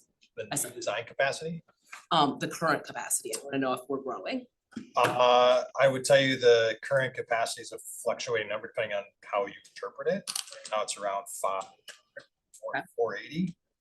500 to 480, what will it be? We're building to 504, but that's not including gyms or everything else that we have as supporting mechanisms. That does not seem like a significant gain in the capacity, especially given that Shabazz is our smallest high school. And Sherman is a larger middle school and the city is growing. So I guess I wanna understand, are we keeping it very close to what it has been? Because the current enrollment is far below that 500 or that 480. So I'll clarify, there's a couple things. So their max capacity now is adding 30 students in the classroom. Mhm. That's what the number I'm telling you is like 480, they're full. Mhm. The number I gave you at 504 is at 24 kids in the classroom. So taking Okay. all of that pressure off the educator side and putting lower kids in the classroom, that's the number based in there. So that's the optimal number. I love to hear that. That's really exciting to think about what that means for our educators and instruction and really supporting our young people. My last comment is just, I feel like I have to bring up menstruation when we're talking about middle school bathrooms. I think like many other people, got my first period in middle school. It's a pretty mortifying experience. Middle school is not like known for being a highly sensitive environment. So making sure that our bathrooms are places that really ensure our students' dignity, that really accommodate puberty, and that there isn't stigma about using the bathroom as you have a population of young people who are really figuring out how to navigate their sanitation in public for the first time. Thank you all so much for this presentation. Thank you. Board Member Sorrell. Thank you, Chair Castro. Especially, I'm very mindful of what you're just talking about, Ali, because I was just thinking about you said that there's a shower in there, which I think is addition, but I'm wondering, like, is there? I didn't ask about if there's gonna be like a bench or a shower chair or something that might go in there as a colon. Like, I'm just wondering of the details of actually that, because I think a lot of there's students who do use a mobility device that would be an extra factor they might appreciate. Are you asking if the showers are accessible? It seems, well, when you say shower, it sounds like it's, There's 3 Yeah. in the building. okay. And Can you there- just explain them a little bit? Yep, Yeah. so the restroom that's in the community space has a shower in it. And then there's also single-use locker rooms. So not the traditional locker rooms with lots of lockers, but it's a single use, so it also has a shower in it, and there are 2 of those in the building. All the showers are accessible. So, and they're all off the main corridor, so I mean, you don't have to like go through the gym and wind around to get to them, but they're also The shower stall itself is accessible. Yes. Does it mean that someone who would need to go onto a bench or a separate chair as to not get anything? Is this making sense? There is in the student services area, there is a restroom that has the capabilities for the chairs and lifting for all of that work. That's in a separate area, but it does not include a shower. Okay. So accessible is in their role, Restroom. is what I'm hearing. They're accessible because it's a role in. No, it could be a transfer. Could be a transfer in there. They're fairly large. So is there a bench that's going in? Yeah, yeah. I'm wondering, But it can accommodate a transfer as well. okay, Is that what you mean? I mean, you can either roll in or you can transfer. I think so, just because like when I go to a hotel and I come across, you know, what they, what they say, right, what they say there, it's like a wooden board, which is really uncomfortable. So I was wondering like what we're considering. What does an accessible shower or what a seat look like for, is that a wheelchair user, someone who's using a walker, and you know, just a variety of reasons why someone might need to use it and what would benefit them if they didn't have to be standing the entire time or at all. So Yeah, that's what I'm. but there is a bench transfer. It's not wood. It's typically phenolic material. So, Okay, you know, durable for water. I've seen a variety, so I've been thinking about it and said I just thought that community space having something like that there is a really nice addition. But that's why, yeah, there's a shower in that. Yeah. particular one. Yeah. Okay, oh, thank you. I appreciate the focus on the intentionality of those things. All right, board member Vandermeulen. Sorry. Someday I'll get unmuted. Today is not that day. Very simply, and you can get this in an email if you don't know, but could I have the dimensions of the bathroom and shower when you get a chance? Yeah, we'll follow up. Thank you, board member Lee. Following up on that menstruation aspect, are there going to be like dispensaries of products, or is it gonna be like you have to go down to the nurse's office to get any menstruation products? I currently don't know how they do it in middle schools. I don't Okay. know how they do it, but we can follow up. So is it in the plan to add like, Yeah, if it's available, yes. okay. Thank you. Seeing no further questions, move forward. Okay, so we will jump right into Blackhawk golfers.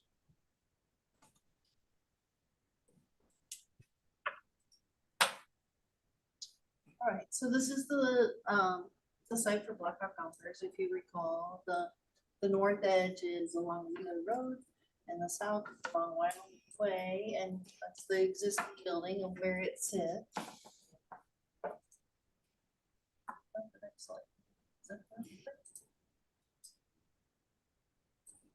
The next one. Okay, we just. Is there this one? Yes, that one.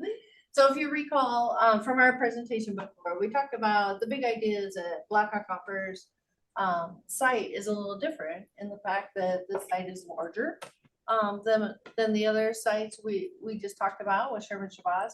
It also has a significant amount of topography across it. So as we thought about how the building fits into the site and how we think about the building and its organization, if you recall, once again, it's a combo school. We have an elementary and a middle school, but we also have almost, I don't know, 25, 30 feet to drop across the site across the whole thing. So trying to think about how those work together. Next slide. And that there's a significant view because of the elevation distance in terms of if we position the building higher up, and how that view could work and still maintain access on both levels from the opposite side. So this is our site currently and how it lays out. The proposed building is towards the north, up the hill a little bit. And then off Wheeler Road is the access and the drop-off loop for Golfers Elementary. You can see there are a couple playgrounds on that end of the building, which are age appropriate for elementary students. And then as you come around here to Wyoming Way, you've got a couple separate drop-off loops on this side, one for buses, and the other one for cars, in order to kind of manage and separate those circulation patterns, and also to sort of manage the impact on the neighborhood in terms of those businesses. But there also is middle school playground opportunities, parking along that side, and then planning for an area to relocate the garden that is currently on the northeast part of the site. As we look at those floor plans, we colored them to help you understand Blackhawk Middle School versus Gompers Elementary. So this is the lower, the Blackhawk Middle School enters from the lower side, which is on the south. And so that's their main entrance right there and their welcome center. They have all the same components that we just talked about with Sherman Middle School in terms of that secure entry, that common or community space directly adjacent, that commons area, and then their gym. And so they enter from the south side. They have an education wing to both this direction as well as the other direction, and then their music rooms and support spaces up there in the corner. As we go up to the upper level, that's where you get Gompers Elementary's entrance. And so it's still at grade, but because of our site topography difference, we can enter Gompers at grade on the upper level. And so Gompers, for 90%, other than their gym space, they're all on one level.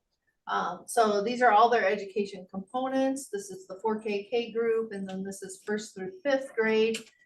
They have their support spaces and their office area, and their commons is up here with their library.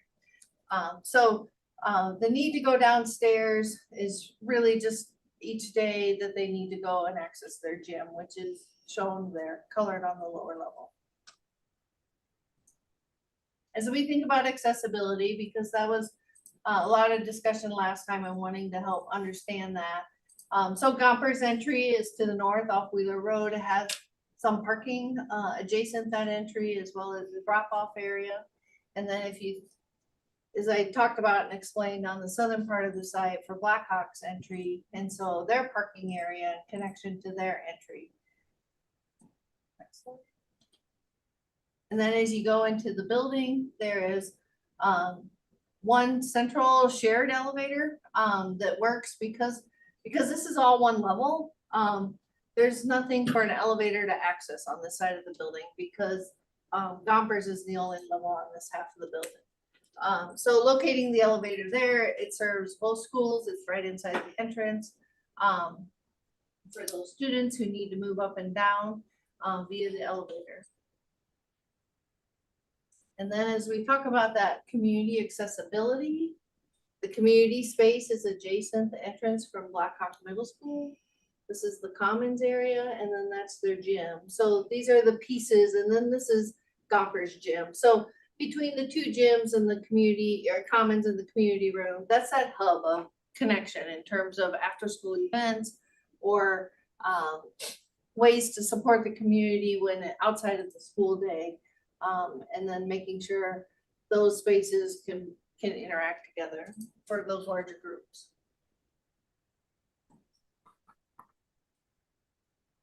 Go back to the first. Do the other one? There's two slides that are somehow way at the front that shouldn't have been moved up there.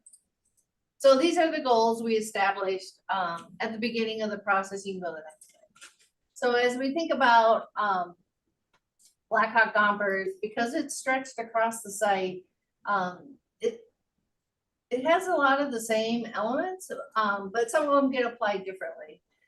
So one of the more trickier things with Blackhawk Middle School especially is its southern face, right? And so wanting to manage that view but not add a lot of heat load to the building in terms of the air conditioning system, and managing that with the sunscreens, as well as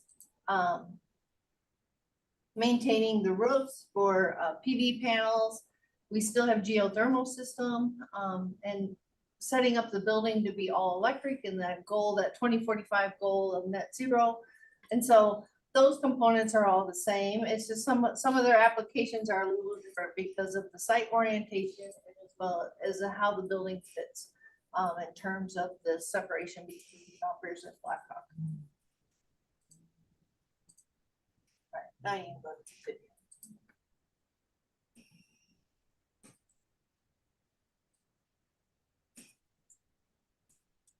So this is from the south, we're starting, this is Wyoming Way right here. So those are the entrances from the south for the Blackhawk Middle School. Main entry. Terracotta element in the middle is the library. Library spaces up on second floor. These are education wings. You start to see a little bit of the sun shading that's happening on the end of those because this is that south face I was just talking to you about. As you come around here, this is coming around towards the north side. Wheeler is to the bottom of your screen, but you can see there's some more education spaces and we're managing those sun angles of thinking about that shading device as we keep coming around. This is middle school playground area, and now you'll see Gompers Elementary playground area.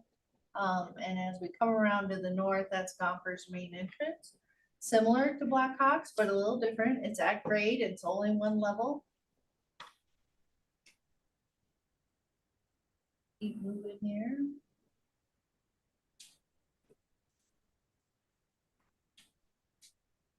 So as you pull in through the drop-off lane, breaking down the scale of the building for the younger learners, but a lot of the same cues and elements.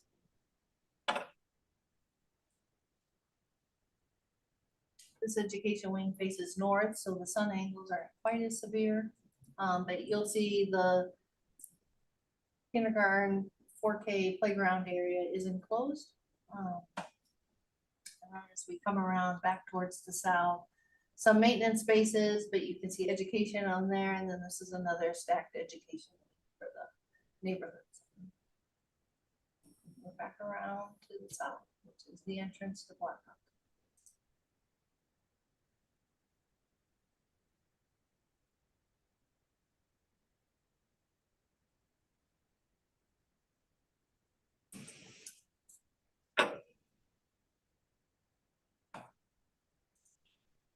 Questions? Okay. Board Member Pearson. Thank you. So I just had, I really like these videos. They're really nice. So yeah. My question is, still going to be the retaining pond area and enclosing that. But the other thing is, to Ollie's point earlier, about the development that is happening. I guess I would like to just know a little more of how we're incorporating I know we are in the process of doing, looking at like the areas of, I was going to say redistricting, but that's not the correct word right now. The boundary review and how that is somewhat going to connect to some of our schools and the population growth in them. If I'm looking at like the city of Madison's development currently, as it's situated, there are some areas obviously that we are aware of that are going to be hot spots. But in particular, this area has just recently approved some developments, just in terms of like start to survey. And so I guess I'm just interested more of like how we're connecting some of these schematics and some of the space in terms of ensuring like if we're going to grow in certain areas that we could have that possibility of kind of making sure that our kids can be supported in those areas. And so yeah, if someone can speak to that that work compare or in conjunction with the work that we're doing for the referendum. Yeah. If that makes sense, sorry. Yeah, I can add to that. So Blackhawk Middle School is going to open with about 100 extra capacity people there for that. So currently they're anywhere between 300 and 330. And we're opening up with about 432 with 24 students per classroom. So obviously if it goes larger, we can go larger than that. That's not including all the peripheral work that's in that space more than they have now. And then Gompers side is opening with 8 and 18 kids in the classroom as an average. And currently they're much lower than that. Last one was 212, I believe it was. I haven't seen the last Friday counts, but it was 212 as last year. 202. Yeah, so we're opening about 80 capacity students larger than they have now. Okay, that's great. That's great to hear. And just again, I think that it's important that as we're also thinking about this, as we are looking to do once our boundary reviews and such are completed, and we're looking to even like our recruitment of like making sure that we're bringing students in, that we're always keeping the ideas of like the opportunities in some of these areas, and the development that's going on. So thank you for speaking to that. Yeah, I will also add that we purposefully as a district added more 4K in that building to help grow in the 4K desert that's up there. So we've invested more than in that school on the 4K side than we normally would have, given how they are set up now. So we added $1 million of investment for adding the 4K spaces in that building. That's great to highlight. Are there other areas in 4K that we haven't highlighted in some of the other schematics? In this particular area, no, this is our first elementary, but as we start to get towards the phase 2, like Orchard Ridge, and then phase 3 with Anana and Crestwood, those are opportunities we will look at as well as growing that program.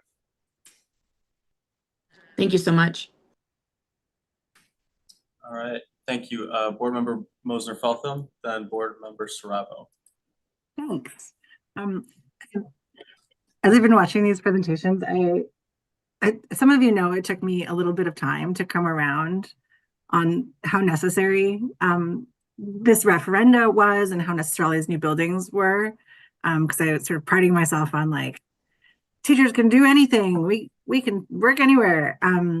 But I've been kind of reminiscing about the teaching that I've done in really old buildings or really buildings in need of renovation, pre-renovation in MMSD or in other parts of the country, and thinking about the experiences that other experiences I've had working in buildings that are actually like really ready for me, ready for students, and it makes a huge difference. And so you're really making it come alive, and I really appreciate that. And I'm, again, just really excited for the students who will get to experience this, and the teachers too, because it does make a difference when things work and when you have enough storage space and the keys that you have actually lock the cabinets that are in your, like, this makes a difference in a person's ability to show up and focus on students. So I'm really excited. Please tell me that the same thing is true in this set or this building that you said about the last, that you're in consultation about the kitchen equipment and we'll have dishes. It's the same process, same thinking. I see you nodding your head. Great. That's it for me. Thank you. Equity and consistency across both. I'm glad you spoke up, even though I said head nod was enough, because you really brought out why it's important, right? That students, no matter what school you're going to, are going to be able to have access to these amazing things. So thanks so much. Thank you. Board Member Saravo. Thank you, Chair Castro. I want to say thank you again. Like, I'm just going to highlight the accessibility focus on here because I don't usually get to see it like identified by itself. I think any of the teachers that are coming in that might need accessibility, and I have been visiting a lot of schools, and so sometimes I'm going into places where I have no idea what that looks like. So I'm playing a lot of guessing games in real time. And I just hope this like I hope you guys do more presentations that have it identified more often. Because I appreciate it as one who looks for it all the time and people who don't look for it all the time, but might. It'll be really relevant, you know, in those things too. I was wondering if you could talk about, you said there's a 4K desert up there. Can you expand upon that? So Madison has multiple spots in the city that has childcare deserts. Mhm. Just don't have the ability for a lot of before childcare. Just there's just a lack of providers, right? And the north side of Madison is one of those places. So having the ability to grow those programs and bringing students into our district in the area that needs it the most. That's why we've specifically drawn to that as Lindbergh, Mendota, now Gompers, to make sure we draw those students in very early on and get those families engaged with our community when they don't have that other abilities to do that in other daycare facilities to grow our community. Yeah, wow. I like how we have a variety of playgrounds at that place too, so there are some different types of spaces. I'm assuming the one that's also enclosed is some sort of access That's for. door for Yep. day two garden. Yep. Mhm. All accessible. And then from like is it from just the building or is it from could the community still enter in to there? Is there a gate or something? Or is There's a it gate, only- there's a gate for security reasons for during the school time. Yeah. And then obviously out there after hours in the community, if it's there, no buildings are there, it could be. That's what I was wondering, because I'll find different places, so I can actually play with my daughter at some of these nice little treasures that we have around the city. That might have been it. This is really exciting just to see it go from the ground up. I've been to that current location and getting up from one level to the other. So long. It's a challenge. So this is an interesting way to use the topography and make it work really well with the school. I think the only other thing I was thinking of, if an elevator goes down, if there's only one, do we have like really good turnaround on that? Usually our group is able to get them troubleshooting. We have within an hour service to calls. Nice, okay, thank you. All right, thank you, Board Member Muldrow. Thank you, Chair Castro. I have talked about this before and it's a more holistic scope of these projects. But I think because both of these schools are two schools in a shared space, there's like kind of some unique elements of what it means to work on these projects. How many people will these projects employ? I think one of the most important things we can emphasize about our referendums is that we pour them back into the expertise of our community, back into the workforce of our community.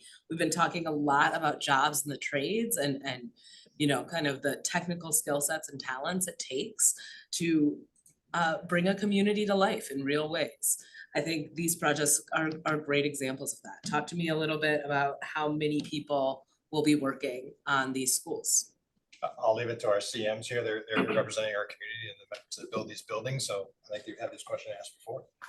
Yeah, do you have the number off the top of your head, Dave? I mean, it'd be, we'll probably peak, I would guess, in the 150, 200 trade workers at the busiest time on the site. Which that'd be per day, but that's over the course of the job could be 3 or 4 times that in terms of the number of different people that would be on that job site.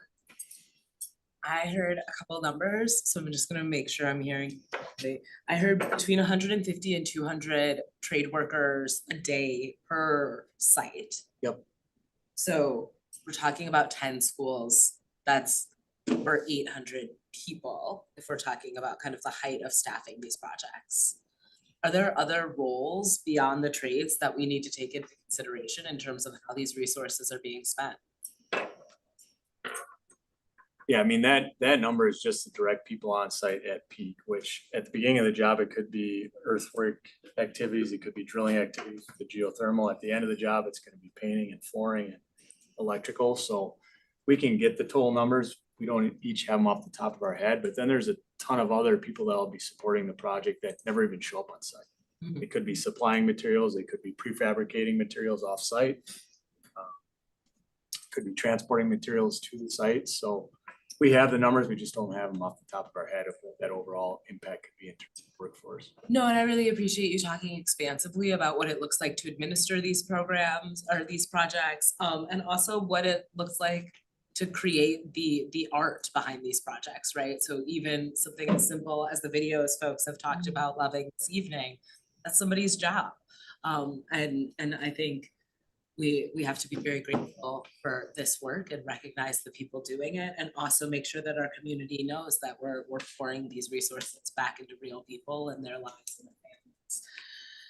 The other question I wanted to ask is specific to sustainability. And so I know we've honed in on these two specific spaces. I think these are larger buildings that are serving multiple student populations. We're adding AC. I've heard you talk about geothermal. In terms of our overall goal to be a more sustainable district and have zero carbon emissions over the course of the next, decade and a half, how does this help us reach that goal? How does this work take that into consideration?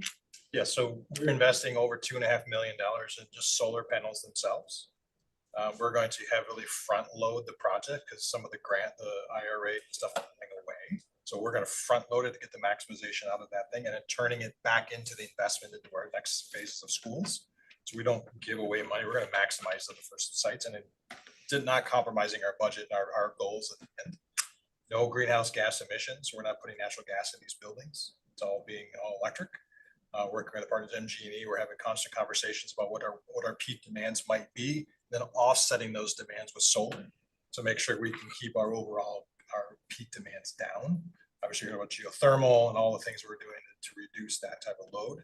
And everything we do as far as design, we have Brianna Kreckler, who's part of our sustainability, is going back and forth in our design group to make sure that lowering our carbon footprint, how are we going to repurpose the materials that we're taking out of these existing buildings, crushing them up, using them as base platforms for our next phase. So we're not putting stuff in the landfills as well. So we're having those constant conversations about, part of this is you can do something to build it, but when you get rid of other buildings, how are you using that material for basis for something else, right? So you're not putting them into a landfill. That's just as much a sustainability as it is from the start. You are speaking to my soul tonight. Thank you so much for what you just said. If you'd like to add on. Oh, I was just saying, in the design of the buildings passively, they're very efficient envelopes, so the heat that they do make stays in kind of a longer process of not spending more money to make the heat to have higher utility bills. So lower utility bills across the long run will save a lot of money. It's just not a upfront active thing that happens. It's more passive, but very important. And then with the architects, their models that they build will plan for what we're going to do for sustainability, and then we actually plan to track, here's all of our sustainability goals, or what we're going to do, and then how we hit those numbers after and be able to share those. And so this is an ongoing discussion, not this is what we want to do, but it's happening. There's significant dollars tied up into budget to make this work. Multiple members across 3, 4, 5 companies have teams and members dedicated to sustainability, the sustainability goals. I don't think anyone here's team doesn't have sustainability members tied into this project. So it's a very big thing. I am really excited to hear that, and I hope ultimately that those members of your team are able to come forward and share with our community what this means. I think you touching on the cost savings related to an investment in sustainability long term is something that we can really use and leverage to make sure that our taxpayers know we're being really strategic in terms of how we're investing their dollars. My last thing is just a comment, which is I also greatly appreciate the work that you all have done to emphasize universal design and accessibility with this presentation. I think a lot of times as a member of a marginalized community, inclusion feels like it's being navigated in a way that is the bare minimum legally required. And that is a real harsh thing to subject children to. And so to think about not how we meet the bare minimum requirement in terms of inclusivity and accessibility, but how that be a value that informs all of our decisions is really powerful to hear in a presentation like this. I'm very grateful for it this evening. Thank you. Any further questions? Seeing none, let's move forward. Okay, we'll talk next about construction, the next phases, right? We talked about what the building look like. We'll talk about construction next. Turn it over to Jay Thompson from Vogel and Dave Husky. You want to go on that side? Oh, over We'll here. take Yeah, two. we'll balance the room. I'll watch out for the chairs. Good evening. Appreciate all the questions and comments. Ours is a little shorter than the design, as most of this front planning's been on design, but we want to give you an update in terms of where we're at from a construction standpoint. Next slide, please. So again, this is a schedule you saw at the beginning. We are here almost through design of this first phase. And what we want to talk a little bit about is what happens at the end of that design. That's when we're going to be taking these documents out to the bidding community to get bids for all of the scopes of work that are going to go into these facilities.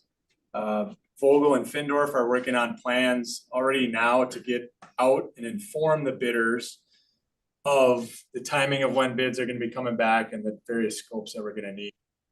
We're doing that because we want to be able to maximize that response in terms of the bidding community to really drive value to these projects.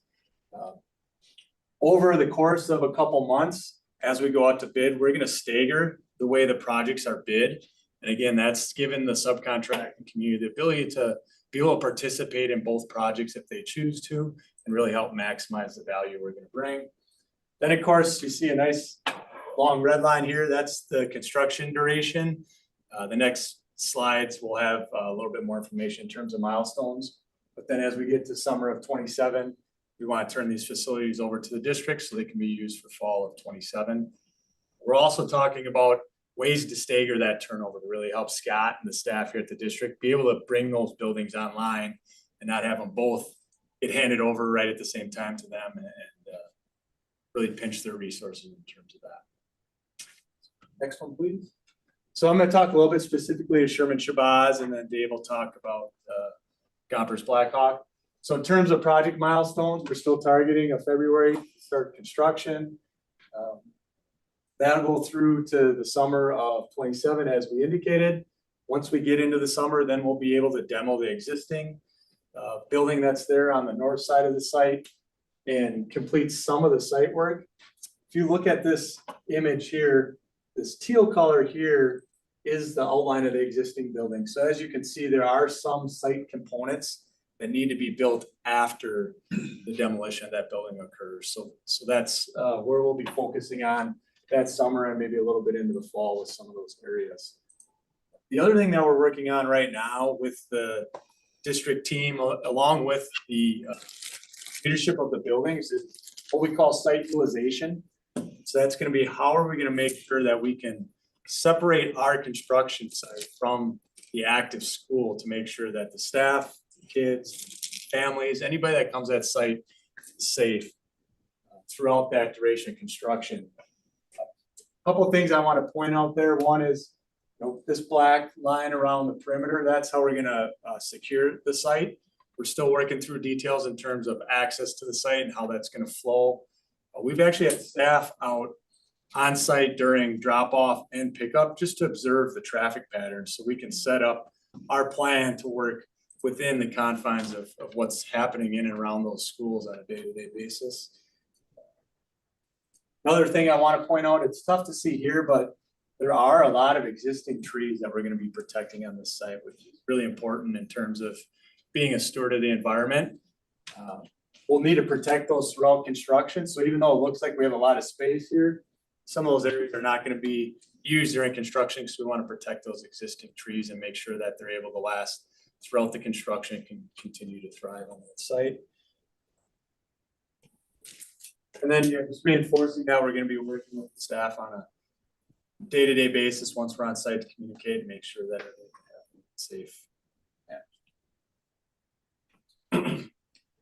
So as far as Blackhawk Gompers goes, similarly, project start February of this coming year, looking to get on site, get mobilized, and turn over the building in the summer of 2027 to allow for moving for the district so they can get furniture, all the technology, wireless access points, get that all up and running so it's ready to go for the fall. So when the school moves in, or when the schools take over the new space and move out of their old space, similar to what Jay said for Sherman Shabazz, we've got some overlap with our site work on the existing building. So looking at our site plan, again, looking at trying to take the extents that we need to. We have a little bit more room. It's a little larger site comparatively to what Sherman Shabazz has. So still working with we've met with the administration for both schools. introduce ourselves and start to get to know them, because we're gonna be near them, we're gonna be adjacent to them, we're not gonna be in their stuff, you know, kind of like we were in the 2020 referendum, but we'll still be close enough where they'll know that we're there, the deliveries that are coming, so we're gonna make sure we maintain that constant communication, have regular check-ins with the administration, so that our site can operate as while the existing school is in use. We're also looking at the ways to then, after move out happens from the existing building, how do we take that down and get as much of this as we can, really focusing on that parking lot, so we can have the parking lot ready for the fall when the new building is in operation. And like Jay had mentioned, same thing, we'll be working on site work through the fall after this building comes down, because we can't take the building down until the end of the school year. So that's what we're looking at right now, utilizing the entrances off of Wheeler as much as we can. It's up on the hill, so we are expecting to come off of Comanche, Wyoming as well, staying as far away from the existing building as possible. So that's what we got set up for Blackhawk Gompers. So then we have one more slide to talk about. We talked about communication, so how are we going to do that? Both as the construction managers on our projects, before the projects start, we've done this on past projects, we hand out, go to the adjacent houses near the projects, we put door hangers on there with contact information, general information about the project, so people in the community are aware of the project happening, but when it's about to start going, then it's becoming real. And we get that contact information out there, so people have questions, they can reach out to the appropriate people with their concerns and questions. Site safety is a big thing. We're gonna be right next to active existing buildings with students in them, so site fencing, clearly designated signage, deliveries, making sure that our delivery drivers, when they come, they know where they're going. They'll get a site plan that tells them which gates to go to with their deliveries, and it'll be clearly signed on site too, so that they're going to the right direction. We don't have things ending up at the loading dock of the existing building that we need for our building. And then we'll provide progress updates to the district for dissemination across social media platforms, et cetera, however else to get that information out. People are going to be curious to see what's going on with these buildings and what's happening with the construction and wanting to know where things are at. So giving those quick summaries so that people can the community can stay informed of what's happening with the construction of the buildings. So with that, if there's any. Okay. All right, thank you, Jay and Dave. I do want to mention the next slide, Jesse, can you show that quick? Sorry. We do have public feedback sessions. Blackhawk Gompers is tomorrow night, 5:30 to 7. Sherman Shabazz is on Thursday, 5:30 to 7. Care to join us in the libraries of each of those schools places? It gives us opportunity to give feedback to the public where we are in our designs, talk about our construction management plans, and also get their feedback on where we are in the design of the buildings, and if we have any issues that need to be addressed. That's that time for us to feed that back. Next slide. Like we showed last time, the official groundbreaking ceremony, although there'll be some site work that may be happening. Our official groundbreaking ceremony is the Friday before spring break, March 20 of 2026 for Phase 1 schools. And lastly, to close it out, questions, comments, concerns, please reach out and let's talk. It is available for us, the community. We do reach out to those questions and answer them the best that we could do, and also share back to our website. Chair Castro. All right, thank you. Board Member Pearson. Yeah, thank you so much. So my question is just about traffic and also transportation, just because some of those streets are very tight. And then also some of the streets are also dealing with some construction in itself for like for the city. And so I guess how are we kind of factoring in like parking, transportation, and how are we working with the city to ensure also that things are a lot more smoother? With the builds themselves, working with city traffic engineering and all groups for planning commissions to make sure that we're meeting all the requirements for moving traffic in and around those buildings when they're operating on a normal basis. Also for construction basis, we're having the same conversations as Jay mentioned and Dave also mentioned. They're studying traffic patterns at the schools currently to understand when peak timing is, so we can then not move heavy machinery around that time and put students and our community at risk. So planning and biggest construction activities to be planned around those times is going to be key on how we do success. Okay, thank you. My other question is just around like, I know that we're getting the date updates for construction, but I would be interested in, you know, I think we've asked this question in the last referendum. I believe it was maybe Ali that asked it previously, just about us creating jobs and what that looks like in terms of some of the construction. So I know that we're like doing like the building and stuff like that, but really like how it like creates the other opportunities for our community and other investment. No, that's a good point. So as they mentioned, they're doing a lot of pre-work for other trades and other groups, sub-trades, and also advertising with both companies to draw in some younger, for some not so established companies to give them opportunities to bid, breaking down bid packages from being very large bid packages to smaller ones, to give opportunity for them to get pieces of this work, not just one big group gets it all, right? So how do we break it down to do subcategorizing? And if they can compete, then great. If we have to work on, part of the things I'm challenging them on, if we have to purchase materials for those trades to do that, then we should look at how we do that as well. To give opportunities to expand, not just the conglomerates, whatever you want to call it, to have multiple groups of people bid on the project and be part of the community. Okay, thank you for saying that. And I know that in our when we were updating our high schools, it's not necessarily building a brand new school, which this opportunity allows. How are we kind of factoring our students' learning in this as well, especially as we are definitely emboldening our CTE programming? So this fall, I'm doing some student participation exercises for the phase 1 schools, and we'll be doing that next spring for phase 2 schools. We'll do some engagement like I did last year with Senate, getting them engaged with what referendums are, how they can participate, what are the things that they see, their voice, their kind of view of how they could see it going in the future. So they get that chance to really be hands-on and kind of representative to their voice. In addition to that, starting with some of the CMs will do some interactive activities with groundbreaking and other things going forward. It's giving students to see opportunities to be what a plumbing looks like, trades or electrical, and all of those things that helped involve and draw that attention to the CTE side of our programming and feed into what those schools will do.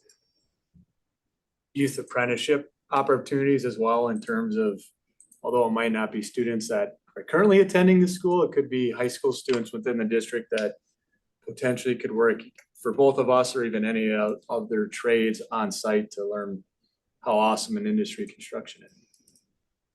Thank you so much for that. I appreciate those answers. Thank you. Board Member Saravo. Thank you, Chair Castro. I love that little addition there at the end. It's nice to know where these milestones are at, to see this popping up. You guys are doing a lot of work. And this is really simplified. What was I was wondering, like I really like that you guys went and like observed the schools to kind of see like what does it look like for them too. And I couldn't tell on the pictures, like are the sidewalks unaffected when you guys are closing everything up? Like that's all good. The students. Okay, I'm assuming that we have a decent amount of foot traffic. Yeah. That's gonna be pretty close by. And I was wondering, like, when you guys are doing the construction, when you had construction very close by in the triangle area, jackhammering at 7:30 in the morning was not my idea of ideal time for that, but I'm gonna assume like if there's something that has to be particularly louder, like we're gonna be cognizant of like during the school day or like after school hours or something. Yeah. To that effect, because so close and not sure what that looks like, but also I'm not sure how that gets, how does that get coordinated? I guess because there's maybe like certain times where maybe you have to do stuff. Yeah, I can answer for both. I can answer for them because we had the same questions we had to them, right? It's one is making sure that the students can still access what they need to access in our schools. Two, if we have how are we gonna communicate if we're doing loud work, whether it's pylons going in or loud work going on? Coordinating with the on-site project managers, coordinating with the school administration of, is there a testing day going on? What do we need to do to coordinate around that, right? Is there a series of days? Then we gotta plan our construction schedules according to that. And then our start of our construction day starts with the city ordinance for noise, right? So if it's 7 AM, 7:01, we're moving materials, right? Because we have a certain amount of time in daylight in the day, right? So those are things that we're gonna work and coordinate. But if there's times in some of these sites that early start, we may have to, delay or move some of them certain times of the day and time of work that they do, right? So we know it's a very active work site, and part of our scope is safety and security. And that's a main goal for us, and not disrupt education. Yeah, no, that's great. I love it that coordination is going on. I'm not sure if anyone can answer this, but like, I love that you guys are like giving information to the community in case they're just not catching any of the other ways that you guys are reaching out. Is that in other languages as well, or is the QR code go to that? Yeah, so our public feedback sessions are in 3 languages, starting tomorrow. I'm wondering what like the door hangers. That I don't know. We can definitely look at that. I believe it was at one point, yes. Okay, I just couldn't tell what the QR code was referencing, or if that was a reference to multi-language access off of that particular piece. Right. That I have to verify. I know our flyers were multi-language. Okay. And we do all, just so aware, any communication go out will always be in the 3 languages. Yep. English, Spanish, and Hmong. Mhm. Those are primary. So it would be no difference for this, just to make sure. The digital stuff, I wasn't like I know there's more opportunity around making that more accessible for people different languages. Right. When it came to the physical thing, like how I like that that's being put out there just for people who don't catch Yep. things that are put out in those other ways. We do both, just so print and digital. One difference is pamphleting doors we may not know, so we'll try to do it with as many as possible. Yeah. We'll always have the ability for folks to find additional information. General language not spoken in the household. Yeah, okay. So we'll bring this up. All the team members here are in regular communications with the marketing communications team with Madison. So we've talked about, as Scott mentioned, all the community feedback sessions come in all 3 languages. So as part of our regular cadence of discussions, we'll be talking about construction communications going out to community neighbors. That way we ensure we don't miss something like this. That's a way to catch it. Yeah, thank you. All right, thank you so much. Seeing no other hands up, I think we can move forward. If I could, just thank our partners, Scott, your leadership as well. These are not easy projects. Remember, Scott's been here a little bit more than a year, working with brand new partners who are working together in a way that's new to me. I just can't get just got us to this place. Keep it up. You're making us proud. And wonderful. So thank you. Thank you, Doc. Thank you. Thank you so much. The real thing will look cooler than the video. Thank you, guys. Appreciate it. All right, thank you, Dr. Gothard, Bob. Yeah, no pun intended tonight, because Bob is batting cleanup. Yay. Oh, my goodness. Fun. So it's, Bob's gonna finish us up with, we've been piecing together the preliminary budget, which is now getting closer and closer to our actual numbers with how things are coming up, with some key data that Bob and his team have been waiting for. So he'll fill us in a little bit tonight and give us a direction for our future. Thank you, Dr. Just we'll go to the first slide, and Bill mentioned we're in the final weeks of getting the fall approved budget to you for your vote in October. The step in between is we're required by law to publish a budget. The numbers reflected in the Fund 10 balance statement on this slide, 523.1 million. This is Fund 10 revenues and expenditures equally. It is based on, let me be clear, based on the information we had in terms of membership that came in for us, district on third Friday, September. We still don't have some critical membership information. We won't get that until Wednesday of this week for the independent charter schools to do our final revenue limit run. So although we do and have published a required budget publication format in the state journal and it's on our website also, these numbers are going to change. But just to keep you in terms of the larger picture where we are at with our budget. I will say, I know it's gonna change because I don't want to get ahead of myself. Our membership is a little bit less in terms of our third Friday this September compared to last September. But just if you want to go to the next slide, I want to stay on the information in terms of the financing. As part of us closing out 24-25 with our audit team, we're in the process of auditing our 24-25 financials. We've done our duty in terms of classifying our Fund 10 balance in the 4 areas that we use: non-spendable, restricted, assigned fund balance, and then unassigned. So for 24-25, we're looking at an unassigned balance of just under $70 million in terms of the $523 in terms of expenditures. That puts us at about a 14% Fund 10 balance, which is right in the middle of our 12 to 17% Board of Education policy for 24-25. We don't yet have the numbers for the 25-26 budget. We're working through those numbers, and we want to wait until we get the updated numbers from the state on October 15th. But I anticipate that fund balance, depending on if we're going to be able to balance our revenues and expenditures in 25-26, to be in that same neighborhood in 25-26, that 14-15% range, based on what we're anticipating today. So those are some big pieces. I'm gonna go next in terms of our budget timeline. We talked about it. We're at the end of the 25-26 budget schedule. We'll get the information on Wednesday and run the final numbers and have the fall approved budget ready for you. The Friday before the 27th, when the Board of Education meeting happens. So the next slide and then the following slide in terms of revenue limit, this is all the same in terms of our categories. The next slide, Jesse.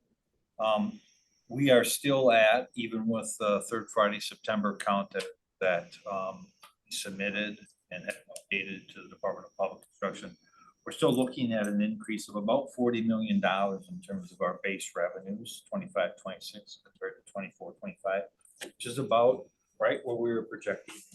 So there's no big surprises yet in terms of the numbers. I don't anticipate any big surprises that we can't manage. I do want to talk about the next slide in terms of the revenue limit numbers. I want to focus on the middle row that says September FTE in terms of the 25-26 budget provisions. It's at 25,557. That's full-time equivalency. So it's the calculations we have to do that the law requires us. That's 110 FTE less than the third Friday in September from the year before. So that's the first bit of information that we were waiting for and that we ended up submitting, and we do know and have. Now, I gotta say, I'm a little disappointed. I was hoping we would continue our trajectory upwards in terms of what we've done the last 2 third Friday Septembers. But I will say this is very consistent with the conversations we've been having, right? Which we had last spring in terms of Madison is undergoing heavy, dense housing developments in terms of stories up, in terms of apartment, 2 and 3 bedrooms, in terms of apartments. And we're going to continue to monitor it. And we do expect our student enrollment populations to go up. It's just we have no good way of projecting it 6 months out. And so I like to say we're going to get surprised one of these third Friday Septembers. I thought we'd see a little bit this September, but it didn't happen. But we do expect our enrollment projections to go up. more than what the models can show us, because the models are primarily based on birth rates, and birth rates are down. But we're gonna have families coming in, buying the housing that's available, renting the housing that's available. It's just a matter of timing for us. So we'll continue to monitor that. Dr. Gothard has our enrollment strategy. We're gonna meet, starting our second year, continue to talk about different ways we can get information that's not currently available. Primarily really working with the City of Madison Planning and the developers who've been very open and willing to share with us in terms of family sizes they're renting to help us get a better handle on projecting by attendance rate, which is really critical for us. And then knowing if the families are just moving within the district or coming new to our district, which is really critical for us as we look to the spring in 26, 27. Saying that, Jesse, if you want to go to the next slide and then the following slide, even with the 110 FTE down, I've updated the graph that looks at our 3-year rolling averages, which is really critical for revenue limits. So even though it's down 110, if you look at the last 3 years, we are in essence stabilized in terms of our enrollment calculations for revenue. Right? As I said, and we do anticipate that increase to happen, but even with that slight decline this third Friday compared to last, we still are, for all intents and purposes, level funded in terms of revenue and base revenue calculations within the revenue limit formula. I'll of course continue to monitor that as we move forward, but that's what our numbers are. Then the next slide is just really showing the $40 million in new revenues we have in terms of base building. Finally, the next slide is and continues to be what we projected in June, and what the DPI confirmed in the July 1/8 estimate. We're looking at about $50 million in terms of our general aid, which is the number that I'll subtract from our revenue limit to get our maximum authority in terms of a property tax increase. I've done those preliminary projections as required by law, which is the next slide, Jesse. This is really confusing, so I'm just going to highlight, not confusing, just a lot of detail here. I'm going to highlight in terms of the average property tax impact, the box in the middle. We're projecting a 16% increase in the tax bill, or about $676.19. Again, that's based on the numbers we had for enrollments last week in terms of the revenue limit impacts, in terms of the levy. That includes the full annualized effect of our $507 million debt that was added as projected. For context, it's always, I think, helpful to have context. Pre-referendum, so a year and a half, almost 2 years ago, the tax bill increase on the average home, we were projecting to be just under $1,000. And so that's what we talked about. I talked about to the voters as we were planning, what is potential tax impact if you vote yes. It was just under $1,000 increase in 25, 26. Right now, we're projecting 676. I debated whether to bring that up. It's like, it's good news, yet it's still a $676 increase on the average home. But I will say we were very conservative in terms of what we were talking about the tax impact to be to vote yes at the referendums. So I feel real good in terms of the numbers that we had that were coming in well below what we thought would be the projected tax increase on the average home. I think that is a bright spot. But saying we are investing significantly both in operations and facilities in our budget, and the voters did approve that and did approve that tax increase. I'm not going to spend a lot of time on the school levy tax credit. You've seen this analysis that's fairly unique for us in Madison in terms of showing the different way the state provides state aid. The school levy tax credit, Madison's share is projected to be about $85 million. The law does not allow us to take that into account. We never receive that money. That $85 million, taxpayers see that. So when we give our levy, you're required by law to say you're going to tax people at 10 mils, which results in a $670 tax increase or tax bill of about $4,900. When you take the effects of the school levy tax credit into what taxpayers actually pay, at $85 million, your tax bill goes from 4,900 to just about 4,000 or $900 less of an actual tax impact to the voters. So although we have to say your tax bill is $4,900 on based on the actions of the board, when you take the full effect of that 85 million school levy tax credit, the actual tax bill on average homeowner in the city of Madison will be closer to $4,000 or $900 less than what we publicly say. It's important as we get into the details of how the state funds public schools and understand how the different pots of money impact tax bills and when. It is a positive, right? That's still the $85 million in tax relief that the taxpayers of the Madison Metropolitan School District receive, but it just happens after the fact. That's my presentation for tonight. And again, all this changes on Wednesday when I'll rerun these numbers based on the actual numbers that state, that's required by state law. So overall, I'm feeling very good about the 25-26 budget and its impact. Thank you. Board member questions? Board member Muldrow? I want to thank you for emphasizing the difference between what we projected the cost to taxpayers would be and what that is turning out to be now. I think it's important for folks to know that we estimated at the higher end of what this impact could look like. And folks get to anticipate paying, you know, a reasonable amount less. That's the difference between a $50 a month increase and a $100 a month increase in terms of your housing. So I really appreciate you bringing that up. I've asked this question before, but I think it's worth like leaning into, especially as we see so much development in Madison.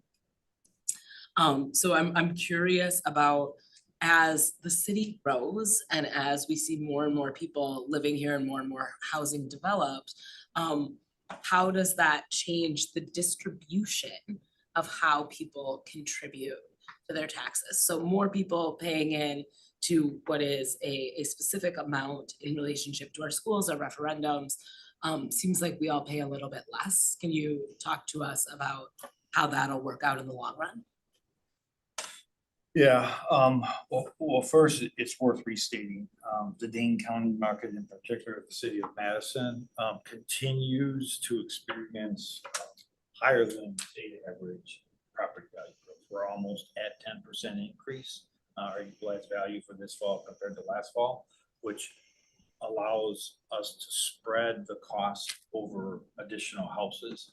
More importantly, the development in Dane County, the larger apartment complexes, in terms of private businesses, adds value to the tax base that then takes more of the tax bill away from home, right? We're still fairly high in terms of our taxes. Remember, we're still in that 90% school system funded by the property tax and 10% from state aids. But with our value increasing much faster than the rest of the state, it disperses the cost out and you get a less of an impact on your tax bill than you otherwise would, with the growth that we have across the sectors, not just housing, but commercial and residential in terms of apartment complexes. Thank you so much for speaking to that. I think it's one of the things that makes it exciting to see the city expand, is that we get to kind of share the benefits of having a great school district and also the expense of that reality for our community. And I think it's something to take into consideration when we talk about the impact on people individually. We are down 98 students is the math that I just did, Bob. I'm not sure if that's wrong, but I was thinking that's the difference between 26,198 and, you know, 26,287. Is that correct? Yeah, I only care about revenue limit equivalencies in terms of what the state allows us to count for aid, which preschool, special education 3-year-old, we only get to count as 0.5, our 4-year-old kindergarten, we only get to count as 0.6, and grades 1 through 12 and 5-year-old. So FTE is 110. Okay. I was wondering why we had a different number, and I appreciate that yours is fiscally informed. Yes, I know the formulas well, and it's been a lot of time in over the years. But I'll say in terms of the comparison, for a head count of students, it was 26,194 last year. And this year, we're coming in at 25,003. I'm sorry.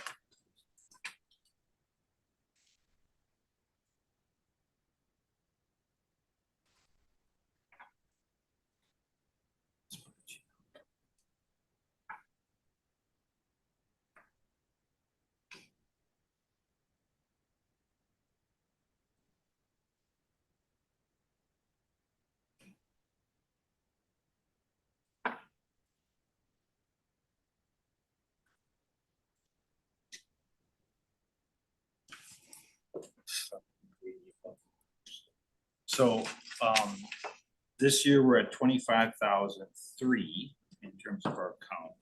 Last year, in terms of the comparable number, was 25,142, which is a difference of 139. Student head count, so just a head count, not a FTE count. Does that include our 2X charters? Does not. Okay. So that's like the last big piece that can swing our revenue limit calculation. For June, I just estimated about 400 FTE, which is flatlining 24-25. I was not able to get the actual counts that were submitted by the independent charters to DPI, but I'll get that on Wednesday. Both of the schools, when we talked last spring, did expect an increase in enrollment at both of the schools, but I won't get those counts until Wednesday. I think that's an important thing to take into consideration in terms of the growth pattern of those 2X charters and that impact on us overall. The other thing I think is important to recognize is, although I think it can seem like a lot of students across 52 schools and sites, if it were it to be like very evenly distributed, it's about 2 kids per school. And so the ability for that to mean we're making major changes to our staffing, our approach, we're really reconsidering our expansion of 4K, doesn't make sense given the scale of our district.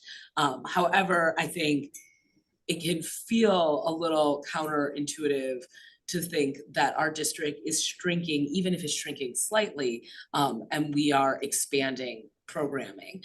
Can you speak to a little bit around kind of our overall enrollment strategy, and if there are areas we need to be highly aware of in terms of a shift in investment? Basically, there's a single school where a lot less students showed up than we thought would, and we're gonna need to shift significantly in order to accommodate that. Board Member Muldrow, I think you'll see in our class size report, our class size average overall is impacted by this.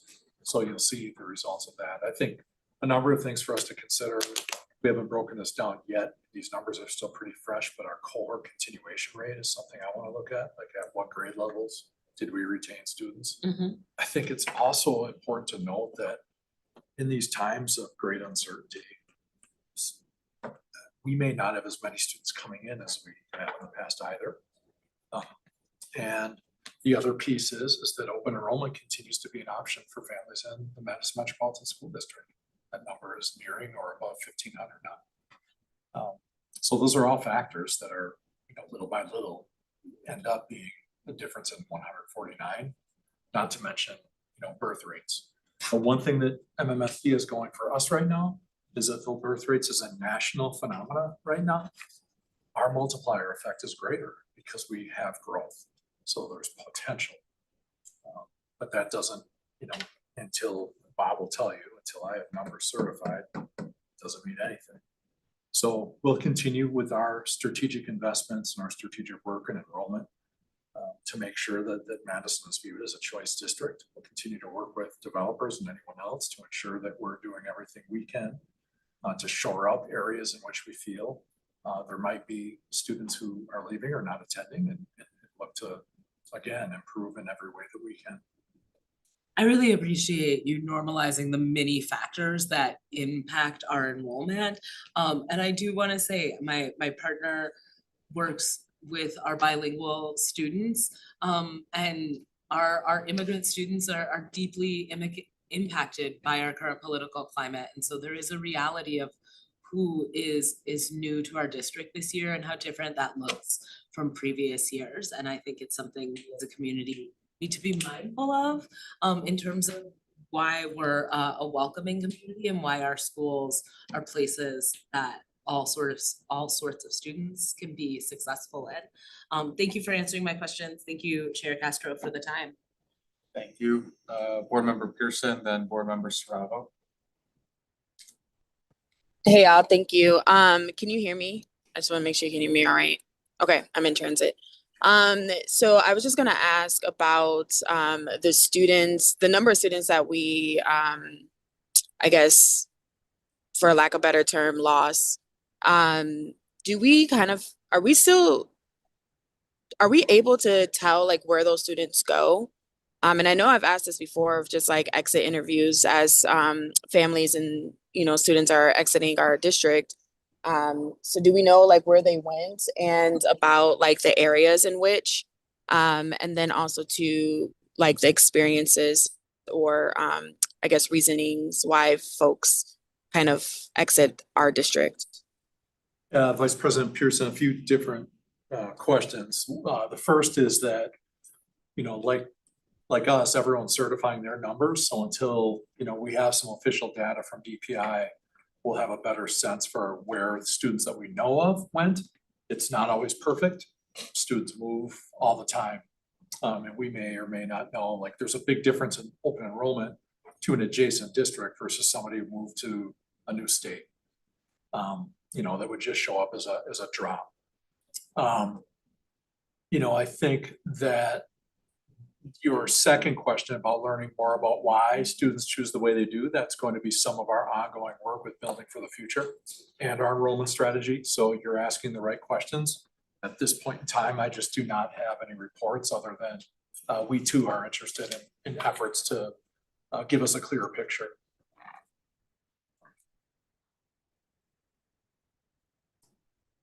Yeah, thank you for answering that. And I'm glad, I know I keep asking the question because I do think it's pertinent to how we're kind of conceptualizing just, as we're building, as you said, for the future, and we're doing some of our studies and we're doing some of the boundary reviews and such, that it's just important to know like how folks are kind of moving through our system. And when I say system, our system, I mean the system of public education, especially as some of the things federally are coming down and how that impacts our schools and our families. So I'll always be interested in knowing more of like how folks are choosing to either stay in our district. And I think that that's another area, but then also to like why folks are deciding to leave. And I think it just makes our decision-making better. So thank you. Welcome. Thank you. Board Member Serravo. Thank you, Chair Castro. Bob, thank you for this presentation. I cannot even imagine what it's like to go through these numbers all the time. So I really appreciate your expertise, bringing us all to the table. When I'm looking through this, I'm trying to figure out like, how could we communicate to the public in a more understandable method because this is just, this school funding it's very complicated, but it's also built for sustainability over a long period of time. Like it's always projecting out to make sure that we're good to go for a long period of time. Wondering, is there any way that we feel that we're articulating to the public on like our, like how the state's revenue cap system limits ability to a degree? Are we working like the Wisconsin Public Education Network has a transparency project out there right now that talks about putting the, I just had it up. Talking about putting the voucher and independent charter costs to be listed directly on the property bills, just so people are really aware of where it's going and that we're being fiscally responsible, what we have access to and things like that. Can you speak to that a little bit? Sure. It is complicated. I have conversations with new hires to the district about school finance, some of our comms department and other folks. I think we did a successful job of explaining school finance when we did our pre-referendum in terms of we went outside, some of the associations put together, I think, a really good, hate to say it, a very good high-level video that explains school finance that allowed us to get the concepts out there, and then we talk more of the details of our district. So I think we have a pretty good way of talking about it. It always becomes more complicated when you have to take those school finance numbers, complicated system, as you mentioned, in and of itself, to what it means to a tax bill, and what does a levy mean, and what does equalized value mean, and how do you compute that mill rate thing that you call. And it just makes it more confusing. But our budget book will have some good tables, like the slide I have. We'll have more and more detailed information, comparison information, and put that context in it as part of the budget book that we'll prepare for you for the vote at the end of this month. So I think we just continue to work with other districts in Dane County in terms of the consortium we participate in, the organizations that you mentioned. I think we're all talking about it the same way. And to me, it can be very complicated, but in the end, it comes down to a simple fact. The state of Wisconsin used to share in the cost of public schools, and they backed away from that commitment, right? And we saw a little bit of movement towards sharing of the costs in the 25-27 budget in terms of the increased categorical aid reimbursement, but the state has to go a lot further to get back to what it used to do in terms of sharing in the cost of our local schools. But like I always say, we're not going to wait for them, and our voters have said we like good schools, and we'll vote, continue to vote at referendum to give you more operating dollars and money for your facilities, right? So. I guess I would add that the most important numbers Bob shared tonight is 40 million. That's the categorical aid, the special education reimbursement, plus our $30 million from the referendum. And imagine looking at that grid with a $40 million hole to plug. I don't want to think that way. And there are many districts in the state of Wisconsin and across this country right now, public traditional K-12 districts, who are massively cutting.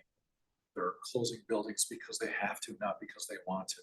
They're consolidating services and, you know, trying to do more with less. So we're in a good spot right now. Our work is to sustain and build on the success that we have right now.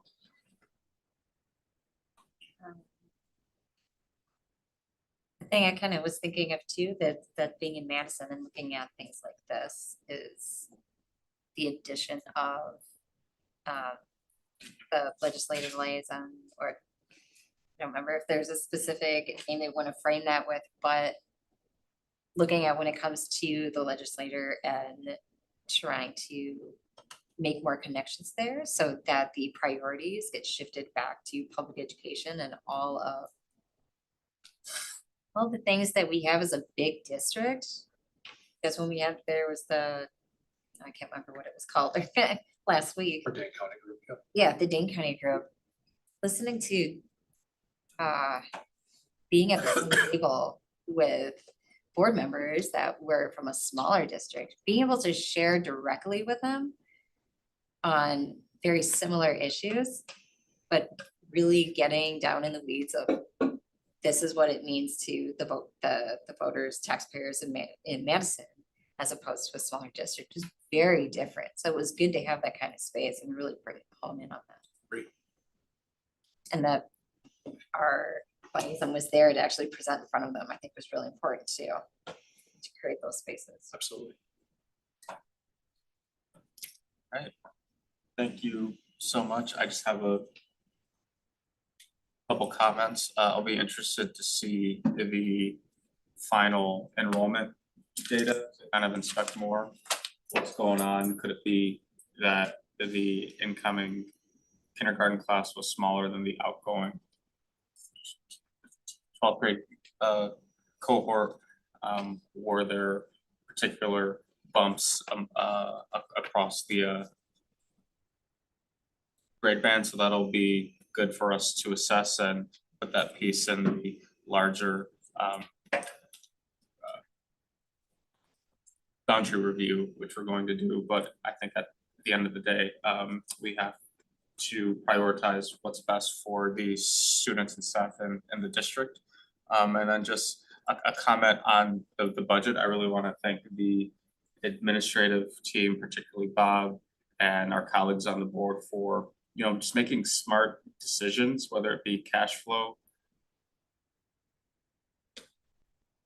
borrowing or debt service things, or things with our bonds, and maintaining a perfect credit rating to minimize the impact to our local taxpayers while still being able to provide essential services and an education to our students and staff. So looking forward to the end of the month vote. So thank you. Any further questions? All right, and with that, may I please get a motion to adjourn? So moved. A second? Second, Maya. Board Member Lee, your advisory vote? Aye. All right, all those in favor? Aye. All right, we're adjourned. Good Have a good night, night, y'all. team. Thank you.